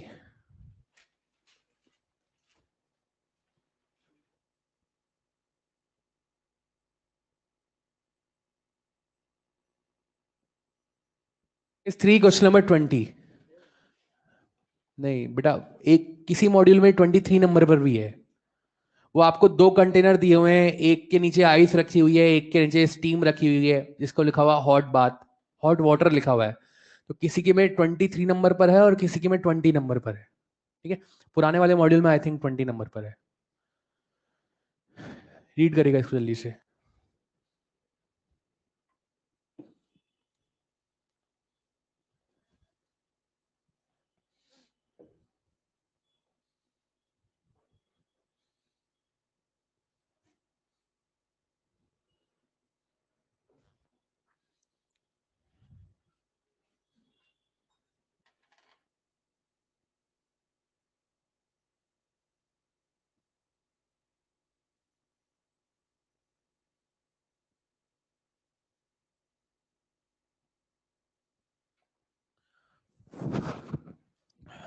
चलिए ध्यान से देखें, तो उसमें आपको क्या दिया हुआ है।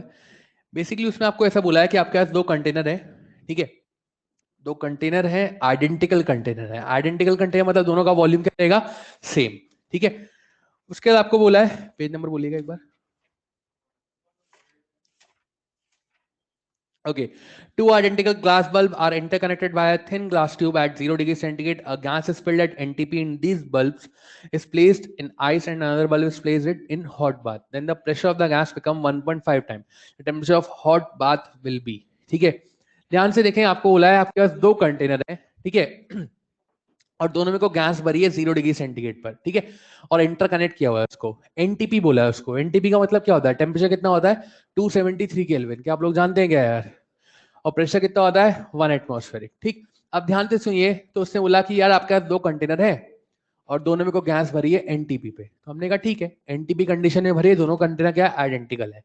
बोल रहा है कि अब आपने क्या किया, अब आपने जो है वो एक कंटेनर को हॉट मतलब आइस पे रख दिया, 0 डिग्री सेंटीग्रेड की आइस पे, और एक कंटेनर को आपने हॉट वाटर पे रख दिया जिसका टेम्परेचर है कुछ टी। तो आपको इस टी की वैल्यू बतानी है। क्या आप सवाल समझ पा रहे हैं क्या यार? ओके, बोल रहा है फाइनल कंडीशन में अगर इसका प्रेशर आप पी और इसका प्रेशर भी पी मान लेते हो, तो फाइनल कंडीशन में जो प्रेशर है वो इनिशियल प्रेशर का 1.5 टाइम हो गया, यानी 1.5 पी। गैस के लिए गैस का वॉल्यूम, खुद का वॉल्यूम या कंटेनर का वॉल्यूम? कंटेनर। तो कंटेनर सेम है तो वॉल्यूम क्या रहेगा? सेम। तो वी वी और वी और वी। ठीक है, इनिशियली 0 डिग्री सेंटीग्रेड था, एनटीपी मतलब 273 केल्विन, तो मैं इसको 273 केल्विन और इसको भी 273 केल्विन लिख देता हूं। फाइनली देख, ये आइस है, ये 0 डिग्री सेंटीग्रेड के आइस पे रखा हुआ है, मतलब इसका टेम्परेचर कितना होगा? जो आइस का टेम्परेचर है। तो बेसिकली इस कंटेनर का टेम्परेचर कितना होगा? 273 केल्विन। इसका मुझे टेम्परेचर पता नहीं है। क्या आप लोग समझ पा रहे हैं क्या यार? वो इसका टेम्परेचर ही पूछ रहा है ना आपसे, तो मैं मान लेता हूँ इसका टेम्परेचर कितना है? टी। अब कहानी क्या करनी है? वही μ1 प्लस μ2 बराबर μ1 डैश प्लस μ2 डैश। ध्यान से देखना भैया, मैंने क्या लिखा? μ1 प्लस μ2 बराबर μ1 डैश प्लस μ2 डैश। अब म्यू की वैल्यू क्या होती है? PV upon RT. देख भैया, फर्स्ट कंटेनर की बात करूं तो प्रेशर कितना है? पी, वॉल्यूम कितना है? V upon RT plus P V upon RT. Finally pressure कितना हो गया? पी या 1.5 पी? बोलना यार। 1.5 टी। अच्छा, टी की वैल्यू डालता हूँ 273, और ये भी कितना हो गया? 273। ये हो गया 1.5 PV upon R into 273 plus 1.5 PV upon R into T। ये T नहीं पता, देख भाई R R R R चला गया, PV PV PV PV चला गया। 1/273 प्लस 1/273 कितना आया? 2/273 बराबर 1.5 अपॉन 273 प्लस 1.5 अपॉन टी। ये टर्म इधर जाएगी तो नेगेटिव 2 माइनस 1.5 0.5, तो 0.5 अपॉन 273 ध्यान से देखेंगे बराबर 1.5 अपॉन टी। अब क्रॉस मल्टीप्लाई कर दे, तेरे पास टी का आंसर आ जाएगा। टी का आंसर किस में आएगा? सेंटीग्रेड में या केल्विन में? बोलो केल्विन में। ठीक है, 0.5 से कट जाएगा 3 टाइम, तो तेरे पास टी आएगा कुछ 819 केल्विन। ऑप्शन शायद सेंटीग्रेड में दिए हुए हैं, दिए हुए। तेरा आंसर कितना आएगा? 546 डिग्री सेंटीग्रेड। क्या आप लोग समझ पा रहे हैं क्या यार? इसमें एक ऑप्शन 819 सेंटीग्रेड दिया हुआ है, आई थिंक दिया हुआ है क्या? हाँ 1, लेट इट बी। ठीक है, तो इस तरीके से हम इसका आंसर निकाल सकते हैं। क्या आप लोग समझ पा रहे हैं क्या यार? तो ये लिख लीजिए जल्दी से। देखो केस पहचान में आना चाहिए, केस कौन सा है, बाकी फिर आप आराम से कर सकते हैं। ठीक है, तो आगे चलते हैं नेक्स्ट के बाद। और देखो मैं आपको फिर बता दूं कि आप कितनी थ्योरी पढ़ लें, मैं कितनी बार आपको यहाँ पे सुना दूं सारी थ्योरी, पर जब तक आप क्वेश्चंस नहीं करेंगे ना अपने हाथ से, तब तक काम नहीं चलेगा। तो प्लीज क्वेश्चंस करें, और आपके लिए मॉड्यूल मोर देन सफिशिएंट है।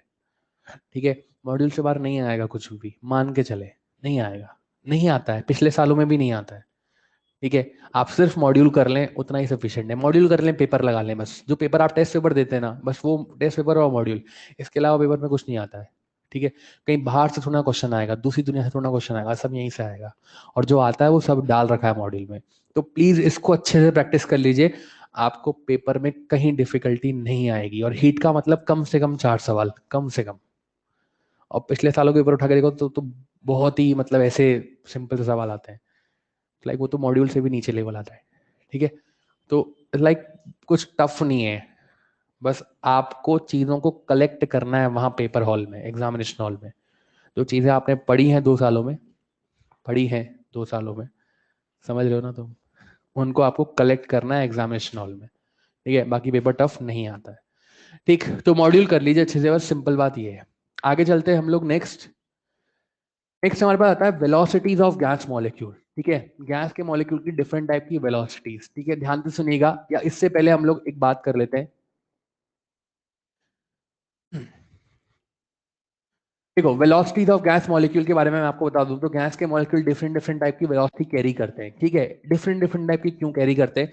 देखो बेसिकली गैस के मॉलिक्यूल जो है ना बहुत हाई स्पीड से मूव करते हैं, मतलब इनकी वेलोसिटी रेंज बहुत हाई होती है। ठीक है, अब होता क्या है कि यार क्योंकि इनकी वेलोसिटी रेंज बहुत हाई है, तो मैं हर एक मॉलिक्यूल के पास जाकर के उसकी वेलोसिटी को ऑब्जर्व नहीं कर सकता। तो मैंने क्या कर दिया, मैंने इनके सर्टेन ग्रुप्स बना दिए। कैसे कि मैंने बोला कि कुछ मॉलिक्यूल जो है वो एवरेज स्पीड से मूव कर रहे हैं, कुछ मॉलिक्यूल जो है वो आरएमएस स्पीड से मूव कर रहे हैं, ऐसे कुछ मॉलिक्यूल की जो स्पीड है उसको मोस्ट प्रोबेबल स्पीड नाम दे दिया। ऐसे अपने क्या करा, अपने इनको ग्रुप में डिवाइड कर दिया। ठीक है, तो गैस के मॉलिक्यूल की जो डिफरेंट स्पीड है हम उनको स्टडी करने वाले हैं, वो इस चैप्टर का एक इंपॉर्टेंट टॉपिक है। ठीक है, ध्यान से सुनिएगा कि जैसे मैंने लिखा है यहाँ पर, सबसे पहली स्पीड होती है हमारे पास एवरेज स्पीड, वी एवरेज। ठीक है, एवरेज कैसे निकालते हैं? जैसे बचपन में निकालते थे, sum of all the term divide by number of term. ठीक है, तो मैंने यहाँ पे लिखा कि v1 plus v2 plus v3 and so on divide by n।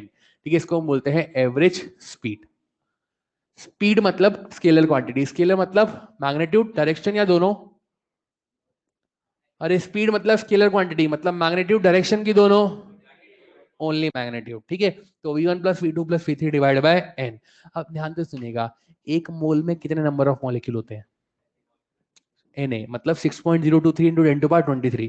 मान ले कंटेनर में 10 मोल गैस है, तो 10 मोल मतलब 6.023 इंटू 10⁻23 इंटू 10⁻24। इतने मॉलिक्यूल के लिए तो क्या v1 plus v2 plus v3 ऐसा कर सकता है क्या यार? नहीं कर सकता भैया, हम नहीं कर सकते उसको। तो हम क्या करेंगे, हम अभी तो पहले इनका जनरल फॉर्मूला लिख रहे हैं, बाद में हम इनकी डिपेंडेंसी देखेंगे प्रेशर और टेम्परेचर पर। क्या आप मेरी बात समझ पा रहे हैं क्या यार? इट्स लाइक कि हम इतने मॉलिक्यूल के ऐसा नहीं कर सकते, इंडिविजुअल कैलकुलेशन नहीं कर सकते, तो हम अभी तो सिर्फ फॉर्मूला देख रहे हैं, इसके बाद हम इनकी डिपेंडेंसी देखेंगे प्रेशर और टेम्परेचर पर। ठीक है, अच्छा आप ध्यान से देखिएगा, जैसे मान लीजिए नेक्स्ट हमारे पास होता है एवरेज वेलोसिटी।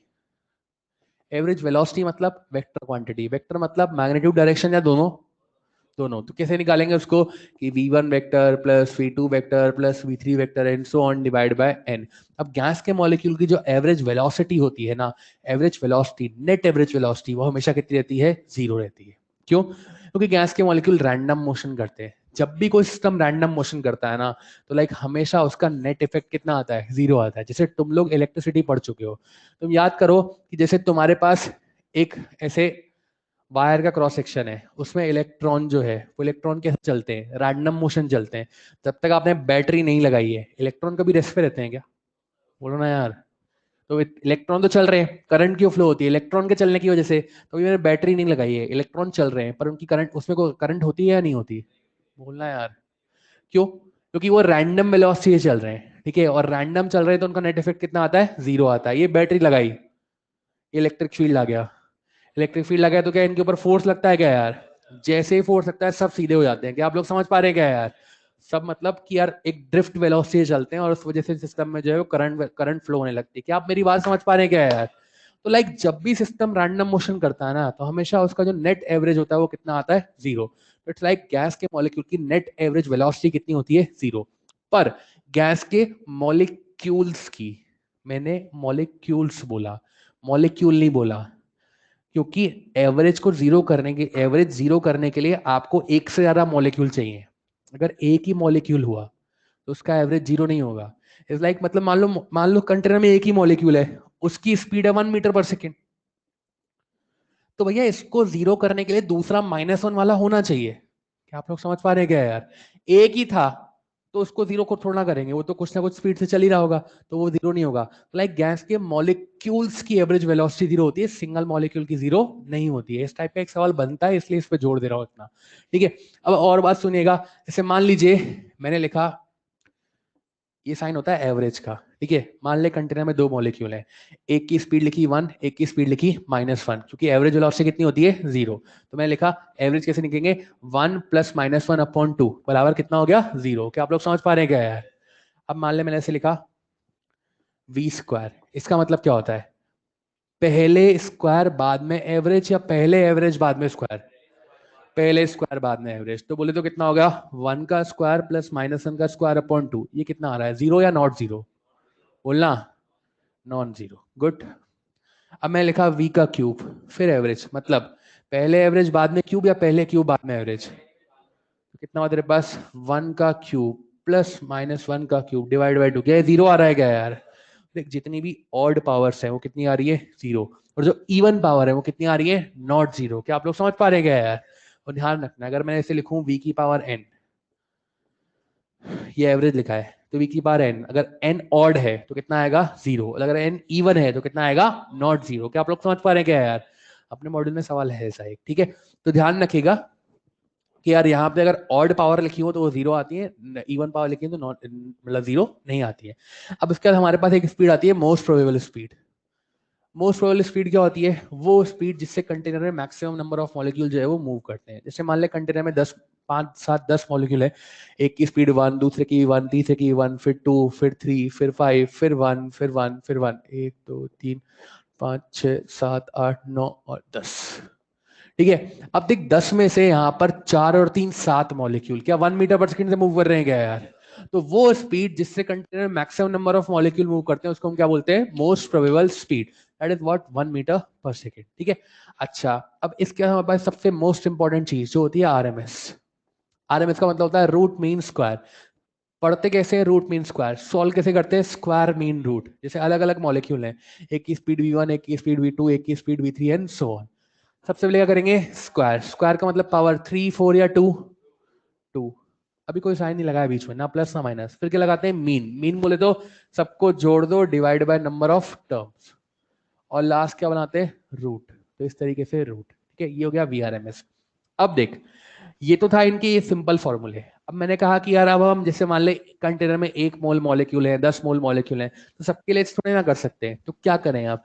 अब इनकी डिपेंडेंसी देखते हैं प्रेशर, वॉल्यूम, टेम्परेचर पे। ठीक है, सबसे इंपॉर्टेंट इसमें आरएमएस होता है। तो पहले मैं इसकी बात कर रहा हूँ क्या, कि वीआरएमएस का जो फॉर्मूला बनता है वो क्या बनता है? वीआरएमएस बराबर √3p/ρ। Under root 3RT/MW and under root 3KBT/m।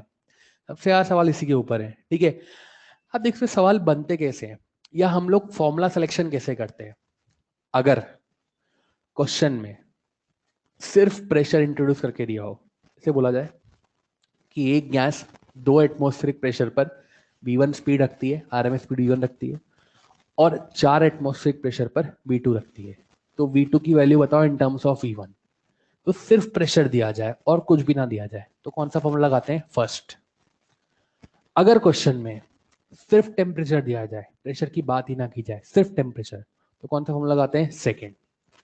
तीसरा, अगर क्वेश्चन में प्रेशर और टेम्परेचर दोनों दिए जाए, प्रेशर भी दिया जाए टेम्परेचर भी दिया जाए, तो फॉर्मूला लगाते हैं सेकंड।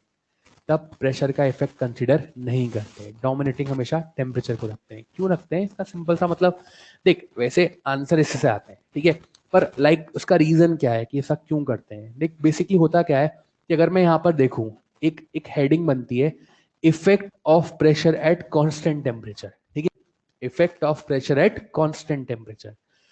तो मतलब कि अगर मान लीजिए को ऐसे बोला हुआ है कि कांस्टेंट टेम्परेचर पे आपने सिस्टम का प्रेशर 4 गुना कर दिया, तो आपको VRMS से इफेक्ट बताना है। तो अब क्वेश्चन में प्रेशर और टेम्परेचर दोनों दिए हुए हैं, मेरे सामने कंफ्यूजन है कि मैं कौन सा फॉर्मूला उठाऊं।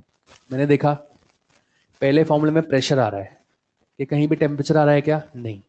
जब भी हम कंपैरिजन वाले सवाल करते हैं ना, तो फॉर्मूला कैसे उठाते हैं, फॉर्मूला ऐसे उठाया जाता है कि जो टर्म कांस्टेंट दी हो, या मान ले जैसे मैंने बोला इफेक्ट ऑफ प्रेशर, तो मतलब मान ले कि अब मैं प्रेशर का वेरिएशन कर रहा हूं, तो मेरे फॉर्मूला में प्रेशर के अलावा बाकी सारी टर्म्स क्या होनी चाहिए, कांस्टेंट।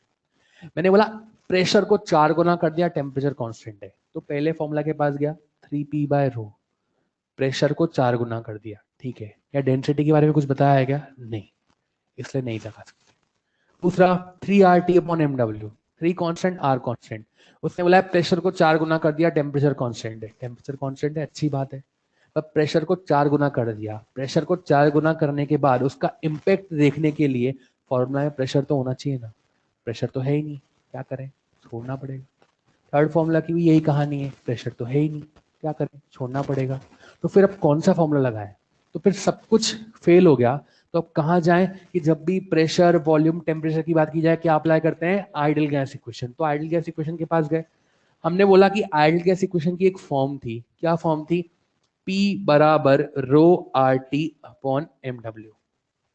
अगर गैस सेम है तो मोलर मास कांस्टेंट। मैंने बोला effect of pressure at constant temperature, मतलब टेम्परेचर में कांस्टेंट बोल के दिया हूं तो टेम्परेचर भी कांस्टेंट, R हमेशा से कांस्टेंट था। तो देखो भाई यहाँ पे इसका मतलब P डायरेक्टली प्रोपोर्शनल टू क्या आ गया, रो। या मैं क्या लिख सकता हूं कि P/ρ का रेशियो क्या है, कांस्टेंट। यानी अगर मैं कांस्टेंट टेम्परेचर पे प्रेशर को चेंज करूं तो VRMS में कोई इफेक्ट नहीं पड़ता। क्यों नहीं पड़ता, क्योंकि P/ρ का रेशियो क्या रहने वाला है, कांस्टेंट। अब दोबारा अपनी स्टार्टिंग वाली बात पे आते हैं, हमने बात शुरू कहां से करी थी। अगर क्वेश्चन में प्रेशर और टेम्परेचर दोनों दिया जाए तो हम फर्स्ट वाले फॉर्मूला को भूल जाते हैं, सेकंड अप्लाई करते हैं। क्यों, क्योंकि हम टेम्परेचर को डोमिनेटिंग मानते हैं। कारण क्या है कि देखो, अगर मैं टेम्परेचर को चेंज करूं तो RMS चेंज होता ही होता है, पर अगर मैं प्रेशर को चेंज करूं तो एक पॉसिबिलिटी ऐसी बनती है कि VRMS पे कोई इफेक्ट नहीं पड़ रहा। क्या आप लोग समझ पा रहे हैं क्या यार, टेम्परेचर चेंज होगा तो RMS से चेंज होगा ही होगा, पर अगर अगर अपन जो है वो प्रेशर को चेंज करें तो एक पॉसिबिलिटी ऐसी बनती है कि RMS चेंज नहीं हो रहा।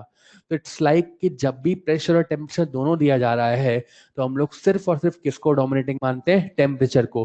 अगर दोनों चेंज कर रहे हैं तो टेम्परेचर चेंज करने पर तो आपका VRMS डेफिनेटली चेंज होगा, प्रेशर के बदलने पर हो सकता है बदले और हो सकता है ना बदले। क्या आप लोग समझ पा रहे हैं क्या यार। तो कुल मिला के ध्यान क्या रखना है कि जब भी आपको क्वेश्चन में सिर्फ प्रेशर दिया जाए तो 3P/ρ, सिर्फ टेम्परेचर दिया जाए तो 3RT/MW, और प्रेशर टेम्परेचर दोनों दिया जाए तो 3RT/MW। क्या आप लोग समझ पा रहे हैं क्या यार।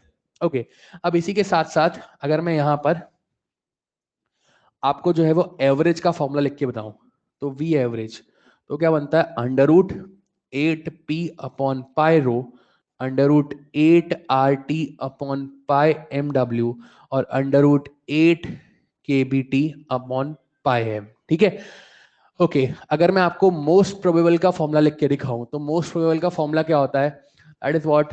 Under root two P by rho under root two R T by M W and under root two K B T by M. अब आप नोटिस करें यहाँ पर सब में जो वेरिएशन है वो कैसा दिख रहा है? P by rho P by rho P by rho, R T by M W R T by M W R T by M W, K B T by M K B T by M K B T M. दिखाई दे रहा है आप लोग को? तो it's like जब आप कंपेयर करेंगे, मान लो मैं एवरेज वेलोसिटी को कंपैरिजन कर रहा हूं तो कंपैरिजन करते टाइम कांस्टेंट तो हट ही जाता है। तो लाइक वेरिएशन सब में सेम है कि आप जो है, अगर आप मैं मोस्ट प्रोबेबल की बात कर रहे हो तो क्वेश्चन में अगर सिर्फ प्रेशर दिया हो तो फर्स्ट, सिर्फ टेम्परेचर दिया हो तो सेकंड, प्रेशर टेम्परेचर दोनों दिया हो तो सेकंड। क्या आप लोग समझ पा रहे हैं क्या यार? अगर एवरेज की बात कर रहे हो तो सिर्फ प्रेशर दिया हो तो फर्स्ट, सिर्फ टेम्परेचर दिया हो तो सेकंड, और प्रेशर टेम्परेचर दोनों दिए हो तो भी सेकंड। क्या आप लोग समझ पा रहे हैं क्या यार? तो इट्स लाइक कि सबके फॉर्मूला में वेरिएशन पैटर्न क्या है? सेम। वेरिएशन का जो पैटर्न है वो सब में क्या आ रहा है? सेम। अब और इंपॉर्टेंट बात सुन कि यहां पर अगर मैं इनको कंपेयर करने जाऊं तो कंपैरिजन करते समय जो सबसे बड़ा होता है वो कौन होता है? आरएमएस। फिर होता है एवरेज, फिर होता है मोस्ट प्रोबेबल। कैसे मैं प्रूव भी कर सकता हूं यहाँ पर? देख आरएमएस में आगे क्या आ रहा है? पी बाय रो क्या आ रहा है? Root three. रूट थ्री मतलब कितना होता है? 1.732। इसमें क्या आ रहा है? Root two. रूट टू का मतलब कितना होता है? 1.414। इसमें क्या आ रहा है? 8/पाई। 8/पाई, पाई मतलब कितना होता है? 3.14। तो लाइक 8/3.14 ये कितना आएगा? टू। टू से कम या टू से ज्यादा? 3 2 6 तो मतलब टू से थोड़ा ज्यादा आएगा। तो इट्स लाइक ये रूट टू पॉइंट समथिंग है। क्या आप लोग समझ पा रहे हैं क्या यार? अब तू देख ले सबसे बड़ा कौन है? रूट टू पॉइंट समथिंग या रूट थ्री? मतलब सबसे बड़ा कौन है? आरएमएस। क्योंकि ये थ्री से कम आएगा, थ्री थ्री से नाइन हो जाता है। क्या आप लोग समझ पा रहे हैं क्या यार? सबसे बड़ा कौन है? आरएमएस। फिर कौन है? एवरेज। और फिर कौन है? V most probable. ठीक है। ओके अब और सुनिएगा कि यहां पर नेचर में ऐसा कोई भी टेम्परेचर पॉसिबल नहीं है जब ये तीनों क्या हो जाए? बराबर हो जाए। मतलब ये तीनों कभी भी बराबर नहीं हो सकते। क्या आप लोग समझ पा रहे हैं क्या यार? ठीक है। अब इसमें तरह तरह के क्वेश्चन बनते हैं। ठीक है। अपने मॉड्यूल में सवाल हैं सिर्फ इसी पैटर्न पे बनते हैं कि अगर प्रेशर दिया हो तो फर्स्ट, प्रेशर टेम्परेचर दोनों दिया हो तो सेकेंड, और अगर सिर्फ टेम्परेचर दिया हो तो सेकेंड। ठीक है। अच्छा एक सवाल लिख ले। At temperature capital T, at temperature capital T, average velocity, average velocity of a diatomic gas, of a diatomic gas is V.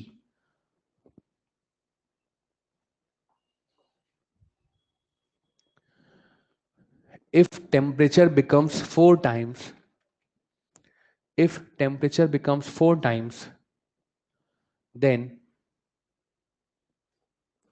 then molecular gas, molecular gas is disassociated into atomic form, into atomic form. Find new average velocity. Find new average velocity. Simple सवाल, आराम से कर सकते हैं। अच्छा एक question में क्या इंट्रोड्यूस करके दिया है? सिर्फ मतलब प्रेशर, टेम्परेचर या दोनों? बोल। क्या सिर्फ टेम्परेचर दिया हुआ है क्या यार? कौन सा वाला लगाएंगे, फर्स्ट या सेकंड? सर एवरेज की बात करिए, कंपेयर करना है भाई। एवरेज कर चाहे आरएमएस करके कांस्टेंट हट जाएंगे क्या यार? चल जल्दी से करके दिखा। अच्छा टेम्परेचर हमेशा, अच्छा एक चीज और सुन ले, यहाँ पर टेम्परेचर हमेशा केल्विन में रखना है, सेंटीग्रेड में कभी नहीं रखना है, हमेशा केल्विन में।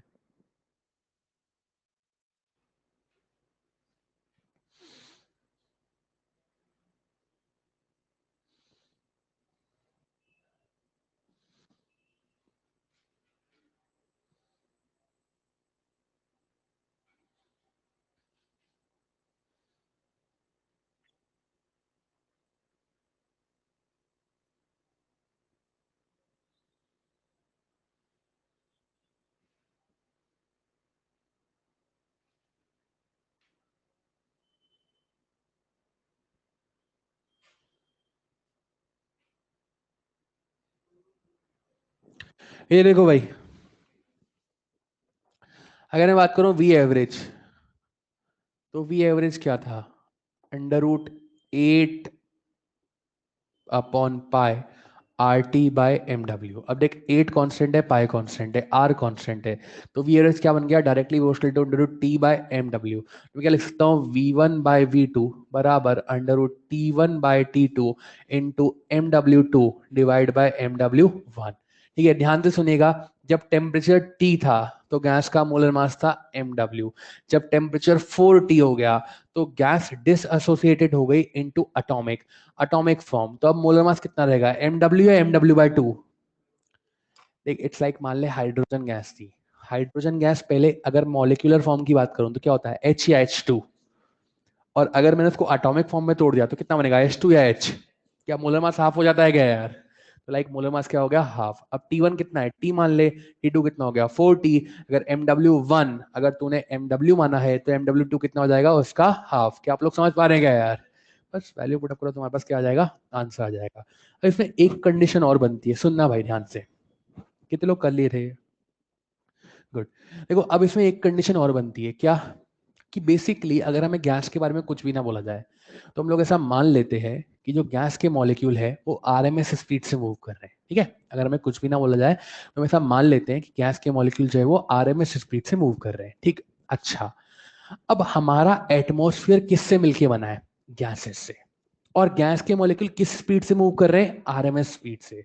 देखो जब हमें ग्रेविटेशन पढ़ाया गया था तो हमें एक टर्म पढ़ाई गई थी एस्केप वेलोसिटी, याद है आप लोग को, एस्केप वेलोसिटी क्या होता है, it is a minimum speed with which if any object is projected then it will leave the gravitational field of that particular planet. यानी अगर किसी ऑब्जेक्ट को एस्केप के बराबर वेलोसिटी दे दी जाए तो वो उस प्लैनेट के ग्रेविटेशन फील्ड से बाहर निकल जाता है। क्या आप मेरी बात समझ पा रहे हैं क्या यार, अच्छा।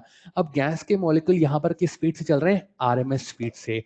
अगर उनकी स्पीड इस प्लैनेट की एस्केप वेलोसिटी को क्रॉस कर जाएगी, मतलब उनकी स्पीड इस प्लैनेट की एस्केप वेलोसिटी से बढ़ गई या ज्यादा हो गई, तो बताओ वो इस प्लैनेट पे रहेंगे या बाहर निकल जाएंगे, बोलो, बाहर निकल जाएंगे। तो मतलब हमारा एटमॉस्फेयर बचेगा या नहीं बचेगा, नहीं बचेगा। तो इट्स लाइक अगर किसी प्लैनेट पे या अगर किसी प्लैनेट पे गैस के मॉलिक्यूल की आरएमएस स्पीड एस्केप से ज्यादा हो जाए या बराबर भी हो जाए तो उस केस में एटमॉस्फेयर प्रेजेंट या एब्सेंट, तो एटमॉस्फेयर एब्सेंट। जैसे मून पर एटमॉस्फेयर नहीं है, कारण क्या है कि वहां पर गैस के मॉलिक्यूल की जो आरएमएस स्पीड है वो एस्केप से क्या है, ज्यादा। और अगर किसी प्लैनेट पे आरएमएस स्पीड जो है वो एस्केप से कम है तो एटमॉस्फेयर क्या रहेगा, प्रेजेंट। जैसे हमारी अर्थ पर जो है वो एटमॉस्फेयर क्या है, प्रेजेंट। तो इसका कारण क्या है, आरएमएस स्पीड जो है वो एस्केप से क्या है, कम है। क्या आप लोग समझ पा रहे हैं क्या यार, ओके। जैसे मान लीजिए मैं इस कंडीशन को उठाता हूं, तो मैंने बोला आरएमएस स्पीड को एस्केप से अगर ज्यादा कर दिया जाए तो एटमॉस्फेयर मतलब एटमॉस्फेयर खत्म हो जाएगा, कि वो पर्टिकुलर गैस जो है वो एटमॉस्फेयर से बाहर निकल जाएगी। तो मैं जानता हूँ आरएमएस का फॉर्मूला क्या होता है, √3RT upon MW, that should be greater than equal to V escape. अब ध्यान से सुनना भाई, मेरे प्लानट पर एटमॉस्फेयर है, मतलब मेरे प्लानट पर गैसेस हैं, मैं चाहता हूं कि गैसेस को भगाया जाए यहाँ से। तो इसके लिए क्या करना चाहिए, उनकी स्पीड बढ़ानी पड़ेगी, और बढ़ा करके उसको कितना बढ़ाना पड़ेगा, आरएमएस के मतलब एस्केप से ज्यादा करना पड़ेगा। मैं गैस की स्पीड कैसे बढ़ा सकता हूं, मैं 3 को चेंज कर नहीं सकता, आर कांस्टेंट है, मोलिकुलर मास गैस का कांस्टेंट है, मैं उसको नहीं बदल सकता। तो मैं गैस की स्पीड कैसे बढ़ा सकता हूँ, क्या टेम्परेचर बढ़ा के बढ़ा सकता हूँ क्या यार। तो अगर मुझे गैस को यहाँ से भगाना है तो मुझे यहाँ का टेम्परेचर क्या करना पड़ेगा, कम करना पड़ेगा या बढ़ाना पड़ेगा। तो बेसिकली मुझे यहाँ पे टेम्परेचर निकालना है, तो मतलब स्क्वायर कर रहे हैं, तो 3RT upon MW that should be greater than equal to V escape का स्क्वायर। अब यहाँ से टेम्परेचर निकालना है तो कितना हो जाएगा, T should be greater than equal to V escape का स्क्वायर इनटू MW/3R। ठीक है, अब यहाँ से देखें, इस T को हम लोग बोलते हैं एस्केप टेम्परेचर। क्या बोलते हैं इसको, एस्केप टेम्परेचर। ये वो मिनिमम टेम्परेचर है जिस पे आपकी कोई एक MW मास वाली गैस जो है वो यहाँ से बाहर निकल जाएगी। अब किसी पर्टिकुलर प्लैनेट के लिए V एस्केप क्या है, कांस्टेंट, 3 क्या है, कांस्टेंट, R क्या है, उस प्लैनेट की रेडियस, क्या वो भी कांस्टेंट रहेगी क्या यार, R क्या है, R यूनिवर्सल गैस कांस्टेंट है, प्लैनेट की रेडियस नहीं है भाई। बोले सर वो भी तो R ही होता है, ये यूनिवर्सल गैस कांस्टेंट है, समझ पा रहे हैं आप, ठीक है। वो भाई तो शेप भी बना रहा था सर, वो रेडियस होती ना सर। अब सुनो भाई, तो किसी प्लैनेट के लिए वी एस्केप कांस्टेंट 3 कांस्टेंट और आर भी कांस्टेंट। तो लाइक टेम्परेचर किस पे डिपेंड कर रहा है? मोलर मास पे। तो T directly proportional to molar mass. तो बेसिकली अगर किसी गैस का मोलर मास ज्यादा होगा तो उसके लिए रिक्वायर्ड टेम्परेचर क्या होगा? ज्यादा होगा।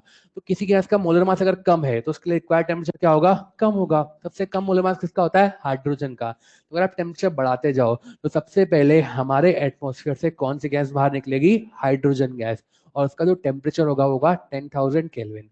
तो अब बेसिकली एक बार एग्जाम में क्या किया था कि उसने ये पूछ लिया था, एस्केप टेम्परेचर पूछ लिया था किसी गैस के लिए, सब वैल्यू वैल्यू दे रही थी और पूछ लिया था। अब टास्क है इस कैलकुलेशन को सॉल्व करना कि वी एस्केप हमारी अर्थ के लिए कितना होता है? 11.2 किलोमीटर पर सेकेंड। 3 आर इन सबको सॉल्व करके वैल्यू निकालना वो टिपिकल टास्क था। तो लाइक हमने इसके लिए इसको सॉल्व कर लिया है। अगर मैं बात करूं मिनिमम टेम्परेचर, अर्थ के लिए बात कर रहा हूं मैं ना, अर्थ के लिए मिनिमम टेम्परेचर कितना होगा? mw/2 into 10⁴ kelvin. ठीक है। तो लाइक गैस का मोलर मास जो है वो आप यहाँ पे पुटअप कर लीजिए। तो mw/2 इंटू 10⁴ केल्विन। कंडीशन क्या है कि यहाँ पे आपको mw जो है वो ग्राम में रखना है। ठीक है। अगर कोई कहता है कि नहीं मैं मोलर मास जो है वो किलोग्राम में रखूंगा तो रख ले भाई। तो mw/2 इंटू आपके पास यहाँ पे आ जाएगा 10⁷ केल्विन। ठीक है। जहां पर mw जो है वो किस में है? किलोग्राम में। ठीक है। तो बेसिकली उस सारी कैलकुलेशन को सॉल्व करते हैं तो हमारे पास ये रिजल्ट आता है। तो आप चाहें तो उसको सॉल्व कर सकते हैं और आप चाहें तो भरोसा भी कर सकते हैं। तो क्या करेंगे आप? मुझे यही उम्मीद थी आपसे। ओके। तो लाइक ये सॉल्व करके हमने निकाला है। ठीक है। मतलब सॉल्व किया जा सकता है, लाइक कोई इशू नहीं है, सारी वैल्यूज आपको पता है, आप चाहे तो सॉल्व कर सकते हैं। ठीक है। तो जब एमडब्ल्यू जैसे को मैंने कहा हाइड्रोजन, तो हाइड्रोजन का मोलर मास कितना होता है? हाइड्रोजन का मोलर मास कितना होता है? 2 किलोग्राम या ग्राम? ग्राम। तो 2/2 इंटू 10⁴ ये 10,000 केल्विन पे सबसे पहले कौन निकलेगा? हाइड्रोजन।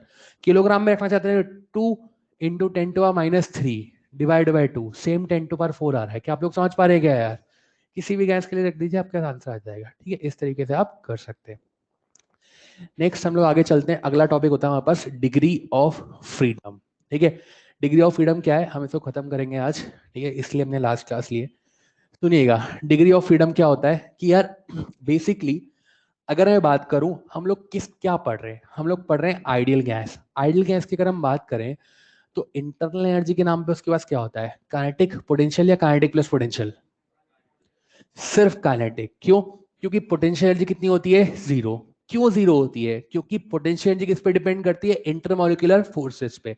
और आइडियल गैस के लिए इंटरमोलिकुलर फोर्स कितने होते हैं? 0। क्या आप लोग समझ पा रहे हैं क्या यार? तो बेसिकली आइडियल गैस के पास कौन सी एनर्जी है? काइनेटिक।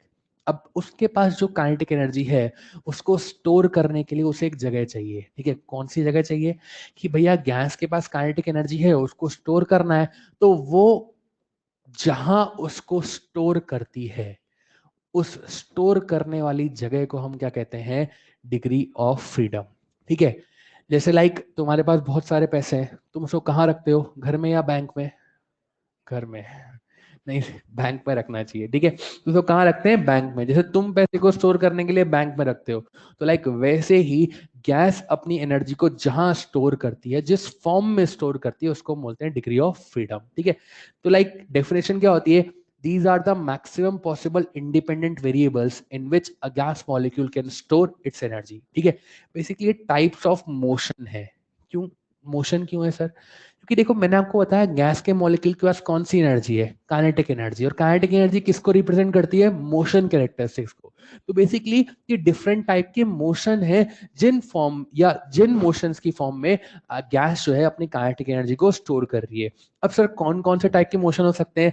देखो कि हो सकता है गैस का मॉलिक्यूल ट्रांसलेटरी मोशन करे, हो सकता है गैस का मॉलिक्यूल रोटेटरी मोशन करे, और हो सकता है गैस का मॉलिक्यूल वाइब्रेटरी मोशन करे। क्या आप लोग समझ पा रहे हैं क्या यार? ट्रांसलेटरी मोशन करे, रोटेटरी मोशन करे, या वाइब्रेटरी मोशन करे। सर कौन सा गैस का मॉलिक्यूल कौन सा मोशन करेगा, कैसे पता लगेगा? देखो बेसिकली ये जो है ये डिपेंड करता है गैस के मॉलिक्यूल के स्ट्रक्चर के ऊपर। किसी गैस के मॉलिक्यूल का स्ट्रक्चर उसको रोटेशनल करने को अलाउ करता है और किसी गैस के मॉलिक्यूल का स्ट्रक्चर उसको रोटेशनल करने को अलाउ नहीं करता है। ठीक है भाई। हो सकता है कोई गैस का मॉलिक्यूल अलाउ करे रोटेशन करने को और हो सकता है कोई ना करे। ट्रांसलेटरी मोशन जो है वो सिंपलेस्ट टाइप का मोशन है, हर गैस का मॉलिक्यूल वो कैरी करता ही करता है। क्या आप लोग समझ पा रहे हैं क्या यार? ओके, अब ध्यान से देखें कि बेसिकली अगर मैं बात करूं तो गैस के मॉलिक्यूल की जो डिग्री ऑफ फ्रीडम है वो डिपेंड करती है उसकी एटॉमिसिटी के ऊपर, ठीक है।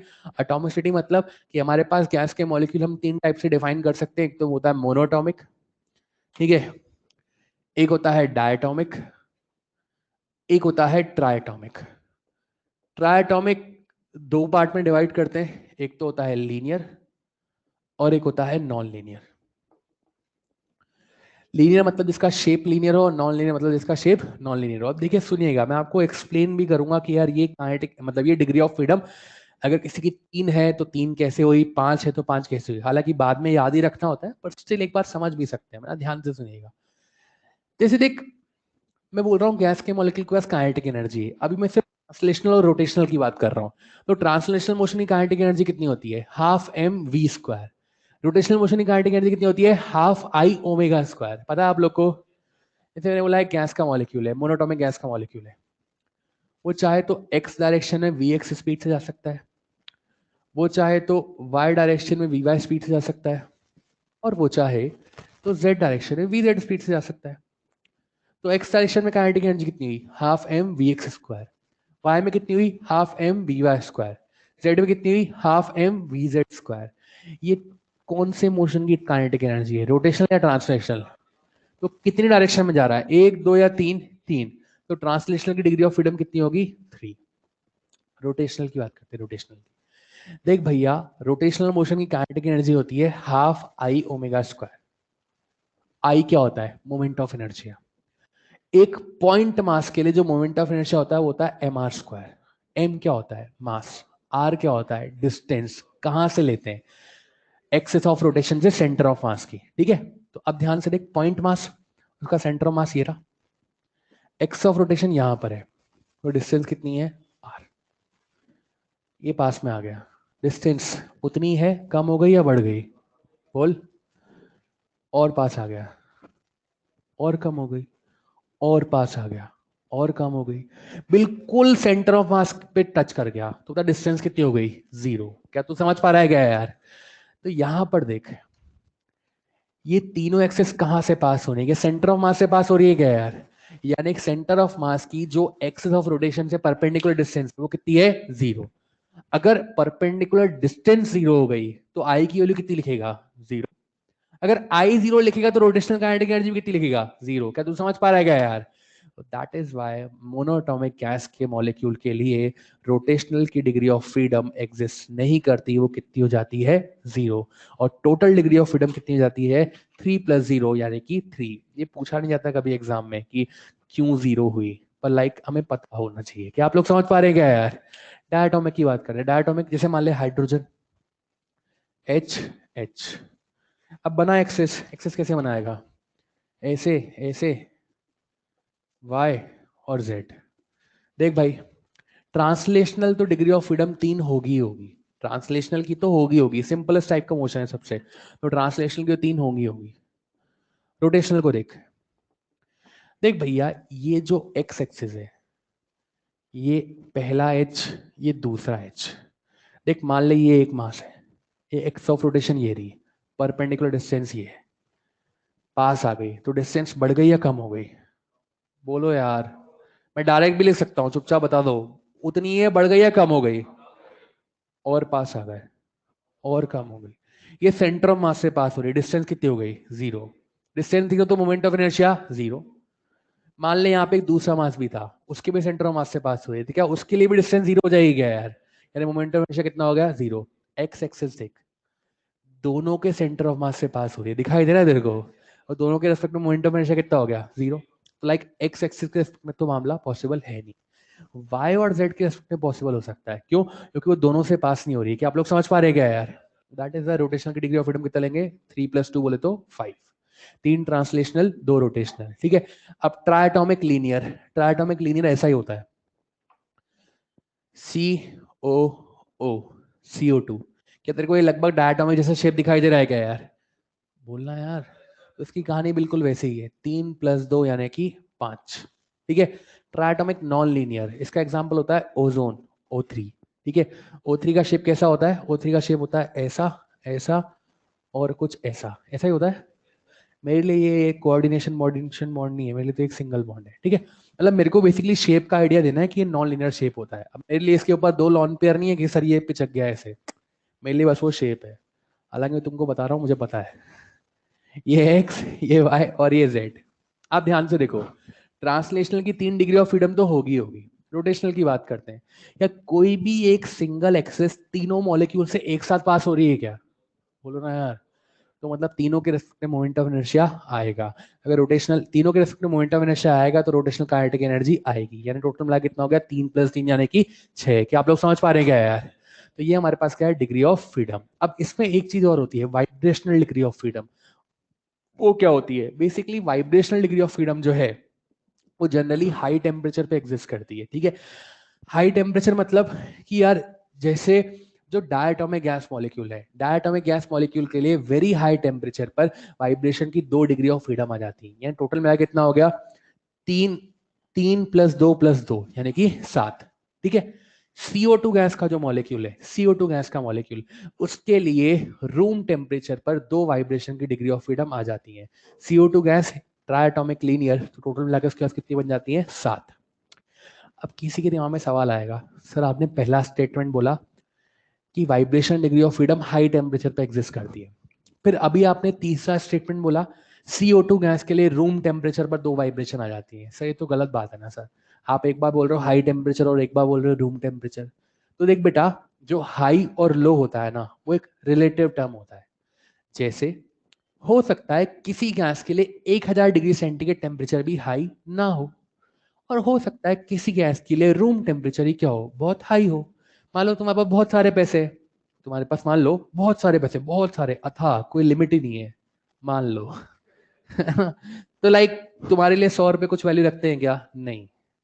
पर अगर मान लो तुम्हारे पास नहीं है पैसे, मान लो, तो तुम्हारे लिए 100 रुपए वैल्यू रखते हैं क्या? बिल्कुल रखते हैं। दैट डिपेंड्स, वो एक रिलेटिव टर्म है। क्या आप लोग समझ पा रहे हैं क्या यार?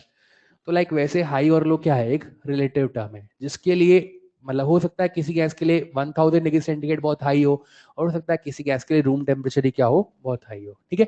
तो CO2 गैस के लिए रूम टेम्परेचर पर ही जो है वो 2 वाइब्रेशन की डिग्री ऑफ फ्रीडम एग्जिस्ट करती है। टोटल मिला कितनी बन गई? 7, ठीक है। तो इस तरीके से हमें ध्यान रखना है।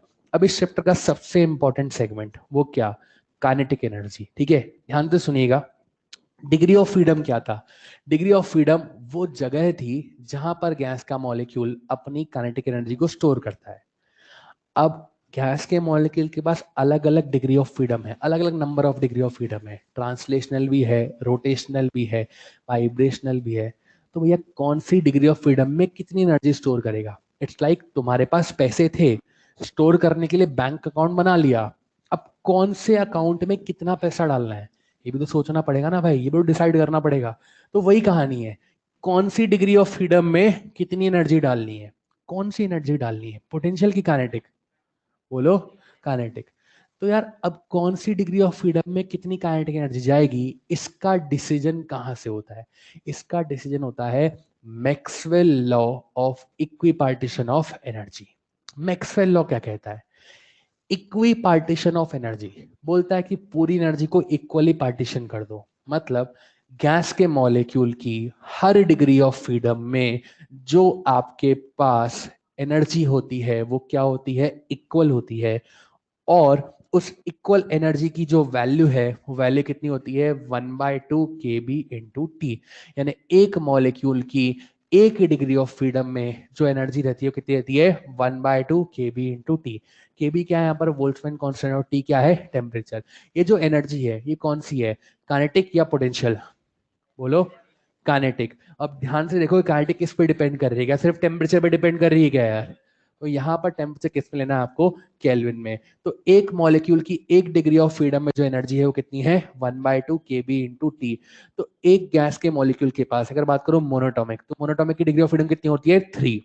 एक में 1/2, दूसरी में भी 1/2, तीसरी में भी 1/2, टोटल मिला कितनी हो गई? 3/2। क्या आप लोग समझ पा रहे हैं क्या यार? ये 3 कौन से मोशन की डिग्री ऑफ फ्रीडम होती है? रोटेशनल या ट्रांसलेशनल? बोलो ना यार। तो ट्रांसलेशनल, इसको हम ट्रांसलेशनल काइनेटिक एनर्जी भी बोल सकते हैं। अच्छा, डायटोमिक के पास कितनी होती है, 3 या 5, तो टोटल कितना हो गया 5/2 KB इंटू टी। इसमें से 3 ट्रांसलेशनल है, तो ट्रांसलेशनल की 3/2, 2 रोटेशनल है तो रोटेशनल की 2/2। Triatomic linear 5/2, triatomic non linear 6/2। क्या आप लोग समझ पा रहे हैं क्या यार? कल को गैस का नाम नहीं पता तो डिग्री ऑफ फ्रीडम को किससे रिप्रेजेंट करते हैं, एफ से। तो एक मॉलिक्यूल की जो टोटल काइनेटिक एनर्जी होगी वो कितनी होगी, F/2 KB इंटू टी। क्या आप लोग समझ पा रहे हैं क्या यार? अब ध्यान से देख, मैं इसके फॉर्मूला कैसे डेवलप करता हूं। मैंने बोला कि अगर मैं बात करूं, ध्यान से सुनिएगा, for one molecule total kinetic energy that is what, F/2 KB into T. Container में एक मॉलिक्यूल या बहुत सारे, जवाब देना पड़ेगा। तो एक मॉलिक्यूल या बहुत सारे, तो बहुत सारे। नंबर ऑफ मॉलिक्यूल को किससे रिप्रेजेंट करते हैं, स्मॉल एन या कैपिटल एन? जवाब दो यार, मैं छोड़ूंगा ही नहीं जब तक जवाब नहीं दोगे। नंबर ऑफ मॉलिक्यूल किससे रिप्रेजेंट करते हैं, स्मॉल एन या कैपिटल एन? आवाज नहीं आ रही। ओके, तो एक मॉलिक्यूल के लिए F/2 KB इंटू टी, तो n मॉलिक्यूल के लिए जो टोटल काइनेटिक एनर्जी लिखेंगे कितना लिखेंगे, F/2 into N into KB into T. क्या आप लोग समझ पा रहे हैं क्या यार? अच्छा, अब एक मोल की बात करते हैं। तो एक मोल में कितने मॉलिक्यूल, n की Na, तो Na, तो अगर मैं यहाँ पे लिखूं एक मोल, तो इसका मतलब होता है Na मॉलिक्यूल, तो कितना हो जाएगा F/2 into Na into KB into T. यार Na इंटू KB कितना होता है, R होता है क्या यार? तो F/2 RT, एक मोल के लिए F/2 RT। कंटेनर में एक मोल या बहुत सारे, नंबर ऑफ मोल को किससे रिप्रेजेंट करते हैं, म्यू। नंबर ऑफ मोल को किससे रिप्रेजेंट करते हैं, म्यू। तो कल को मैं बात करूं म्यू मोल, तो म्यू मोल के लिए काइनेटिक एनर्जी कितनी जाएगी, F/2 म्यू RT। क्या आप लोग समझ पा रहे हैं क्या यार? ओके, अब ध्यान से सुनना कि यार एक मोल गैस का मास वो क्या होता है, मोलर मास। एक मोल गैस का मास क्या होता है, मोलर मास। मैंने बोला एक मोल की काइनेटिक एनर्जी है F/2 RT। यार एक मोल बोलूं या उसका मोलर मास बोलूं, दोनों अलग अलग बात या एक ही बात, एक ही बात। अच्छा, मोलर मास को किससे रिप्रेजेंट करते हैं, MW। उसकी यूनिट क्या होती है, किलोग्राम या ग्राम, ग्राम। तो मैंने बोला यार एक मोल जो है वो MW ग्राम के बराबर है। एक मोल की काइनेटिक एनर्जी है F/2 RT, तो क्या MW ग्राम की काइनेटिक एनर्जी भी F/2 RT हो जाएगी, क्या हो जाएगी? तो कल को अगर 1 ग्राम की काइनेटिक एनर्जी लिखने गए तो कितना हो जाएगा, F/2 RT/MW। देखो भाई, कुछ भी रखने की जरूरत नहीं है, याद क्या रखना है, एक मॉलिक्यूल की एक डिग्री ऑफ फ्रीडम है 1/2 KB इंटू टी। तो F डिग्री ऑफ फ्रीडम में F/2 KB इंटू टी। एक मॉलिक्यूल के लिए F/2 KB into T. Container में कितने मॉलिक्यूल, एक या बहुत सारे, number of molecule small N की कैपिटल एन, तो F/2 into N into KB into T. अच्छा, एक मोल की बात करें तो कितने मॉलिक्यूल, एन या Na, तो F/2 into Na into KB into T. Na into KB कितना होता है, R। म्यू मोल के लिए लिखने गए तो F/2 RT या म्यू RT। एक मोल गैस का मास क्या मोलर मास होता है क्या यार? तो एक मोल बराबर MW ग्राम बराबर F/2 RT। तो एक ग्राम के लिए कितना हो जाएगा, F/2 RT अपॉन MW। क्या आप लोग समझ पा रहे हैं क्या यार? इस तरीके से हम ये वैल्यूज लिख सकते हैं। इंपॉर्टेंट बात, यहाँ पर टेम्परेचर हमेशा और हमेशा किस में लिखा जाएगा, केल्विन में। अब देख, कभी कभी तेरे को क्वेश्चन बोलता है कि एवरेज काइनेटिक एनर्जी निकालो। एवरेज में दो चीजें बोलता है कि यार अगर उसमें अगर गैस डिफाइन हो, या सबसे पहले गैस नॉट डिफाइन, गैस का नाम नहीं लिख के दिया हुआ, नाम बताया ही नहीं है, तो हम क्या फाइंड करेंगे, हम फाइंड करेंगे ट्रांसलेशनल काइनेटिक एनर्जी। क्यों? देखो, गैस का नाम नहीं बताया तो प्रॉब्लम क्या हो गई कि यार डिग्री ऑफ फ्रीडम कैसे बताएं। उसने बोला आइडियल गैस है। अब आइडियल गैस तो मोनोटॉमिक भी हो सकती है, डायटोमिक भी हो सकती है, ट्राइटोमिक भी हो सकती है। तो मैं कैसे बताऊं उसकी डिग्री ऑफ फ्रीडम कितनी होगी? और गैस का नाम नहीं दिया तो तू क्या फाइंड करेगा, ट्रांसलेशनल काइनेटिक एनर्जी। तू जानता है हर एक गैस के लिए ट्रांसलेशन की डिग्री ऑफ फ्रीडम कितनी होती है, 3। तो ट्रांसलेशन की डिग्री ऑफ फ्रीडम कितनी रखेगा यहाँ पे, 3। क्या तू समझ पा रहा है क्या यार? और गैस का नाम दिया जाए, गैस डिफाइंड, नाम लिख के दिया जाए, डायटोमिक ट्राइटोमिक जो भी लिख के दिया जाए, तो क्या फाइंड करेगा, टोटल काइनेटिक एनर्जी। यानी जो भी उसकी डिग्री ऑफ फ्रीडम हो वहां पे पुटअप कर देंगे, वापस क्या आ जाएगा, आंसर आ जाएगा। क्या आप लोग समझ पा रहे हैं क्या यार? इंपॉर्टेंट चीज, टेम्परेचर हमेशा कैसे रखेंगे, सेंटीग्रेड में या केल्विन में? गुड। अब यहां पर अगर मैं एक मॉलिक्यूल की काइनेटिक एनर्जी लिखता हूं तो इसका एक और नाम होता है मॉलिक्यूलर काइनेटिक एनर्जी। एक मोल की लिखता हूं तो इसका एक और नाम होता है मोलर काइनेटिक एनर्जी, और अगर 1 ग्राम की लिखता हूं तो इसका और नाम होता है ग्राम काइनेटिक एनर्जी। क्या आप लोग समझ पा रहे हैं क्या यार?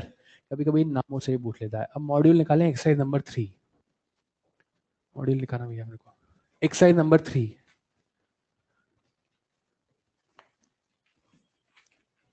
ओके, एक्सरसाइज नंबर 3 में question number 22। Exercise number 3 question number 22। किसी के में 22 है और किसी के में 25 है। किसी के में 22 है और किसी के में 25 है। ठीक है, देख लीजिए आप प्लीज। देखो क्वेश्चन क्या बोल रहा है आपको। Exercise number 3 question number 22। किसी के में 22 भी हो सकता है, किसी के में 25 भी हो सकता है। ठीक है, सुनेगा भैया। n mole of an ideal gas at temperature T1 and pressure P1 are contained in a closed box. If the molecules of the box get doubled, keeping total kinetic energy same, new pressure is P2 and temperature T2, then हमें relation बताना है। तो please 1 minute दे रहा हूं, try करेंगे जल्दी से।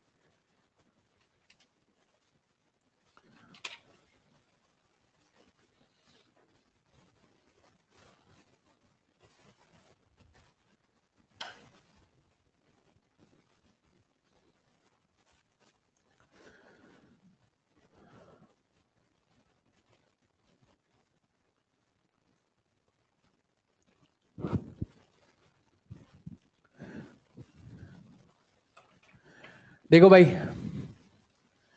उसने क्या बोला कि यार एक कंटेनर में कुछ मॉलिक्यूल्स हैं। ठीक है, अब आप क्या कर रहे हो, नंबर ऑफ मॉलिक्यूल्स को डबल कर रहे हो।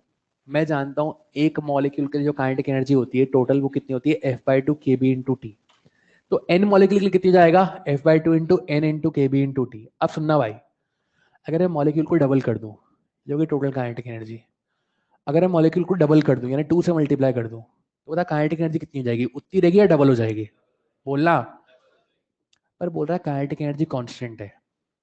मैं डिग्री ऑफ फ्रीडम तो बदल नहीं सकता, मैं 2 बदल नहीं सकता, मैं के भी बदल नहीं सकता। तो काइनेटिक एनर्जी कांस्टेंट रखने के लिए टेम्परेचर को डबल, 4 गुना या हाफ, तो हाफ करना पड़ेगा। क्या आप लोग समझ पा रहे हैं क्या यार? यहां पर अपन ने प्रेशर को चेंज किया है या नहीं किया? नहीं किया। तो इसका मतलब टेम्परेचर क्या हो जाएगा, हाफ, और प्रेशर क्या रहेगा, अनचेंज।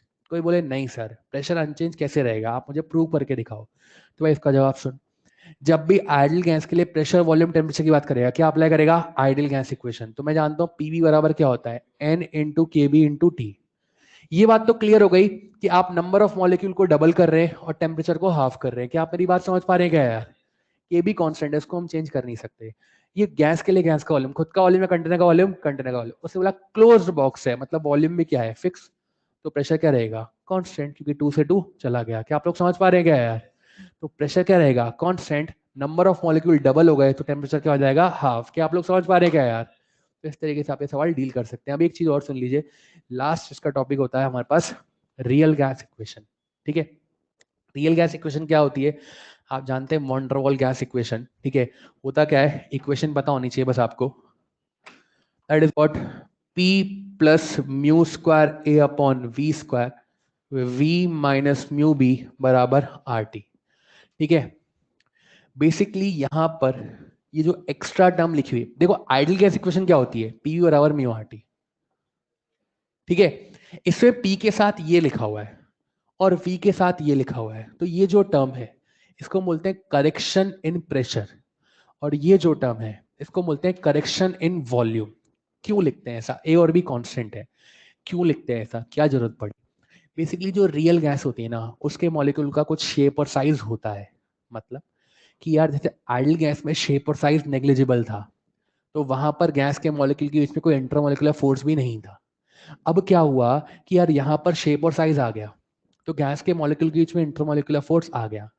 तो पहले जो प्रेशर अप्लाई हो रहा था और अब जो प्रेशर अप्लाई होगा वो डिफरेंट होगा। क्यों? जैसे मान लो एक मॉलिक्यूल है यहाँ पे खड़ा है, ये दीवार के पास टकराने जा रहा है, तो प्रेशर अप्लाई कर रहा है P1। अब यही मॉलिक्यूल दीवार के पास टकराने जा रहा है, पर दूसरा मॉलिक्यूल उसको पीछे से खींच रहा है, तो बताओ प्रेशर जो अप्लाई होगा वो पहले के बराबर होगा या डिफरेंट होगा? तो इट्स लाइक, इसलिए करेक्शन इन प्रेशर। उसके बाद गैस के लिए गैस का वॉल्यूम, खुद का वॉल्यूम या कंटेनर का वॉल्यूम, कंटेनर का वॉल्यूम।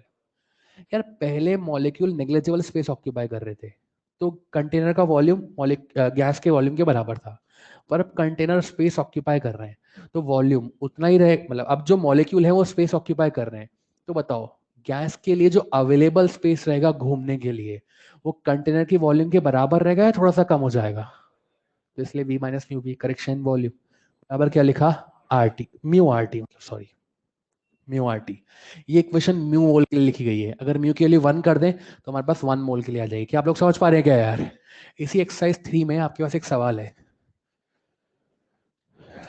किसी की मॉड्यूल में क्वेश्चन नंबर 18 है और किसी के में 21 है, तो ये आप करके लाएंगे, आपके पास होमवर्क है, ठीक है। और क्वेश्चन नंबर 21 देख लीजिए एक बार, अब किसी के में 21 है और किसी के में 24 है। क्वेश्चन नंबर 21 प्लीज देख लीजिए एक बार, किसी किसी में 24 भी है। ये देख क्या बोल रहा है ये क्वेश्चन, ध्यान से सुनिएगा।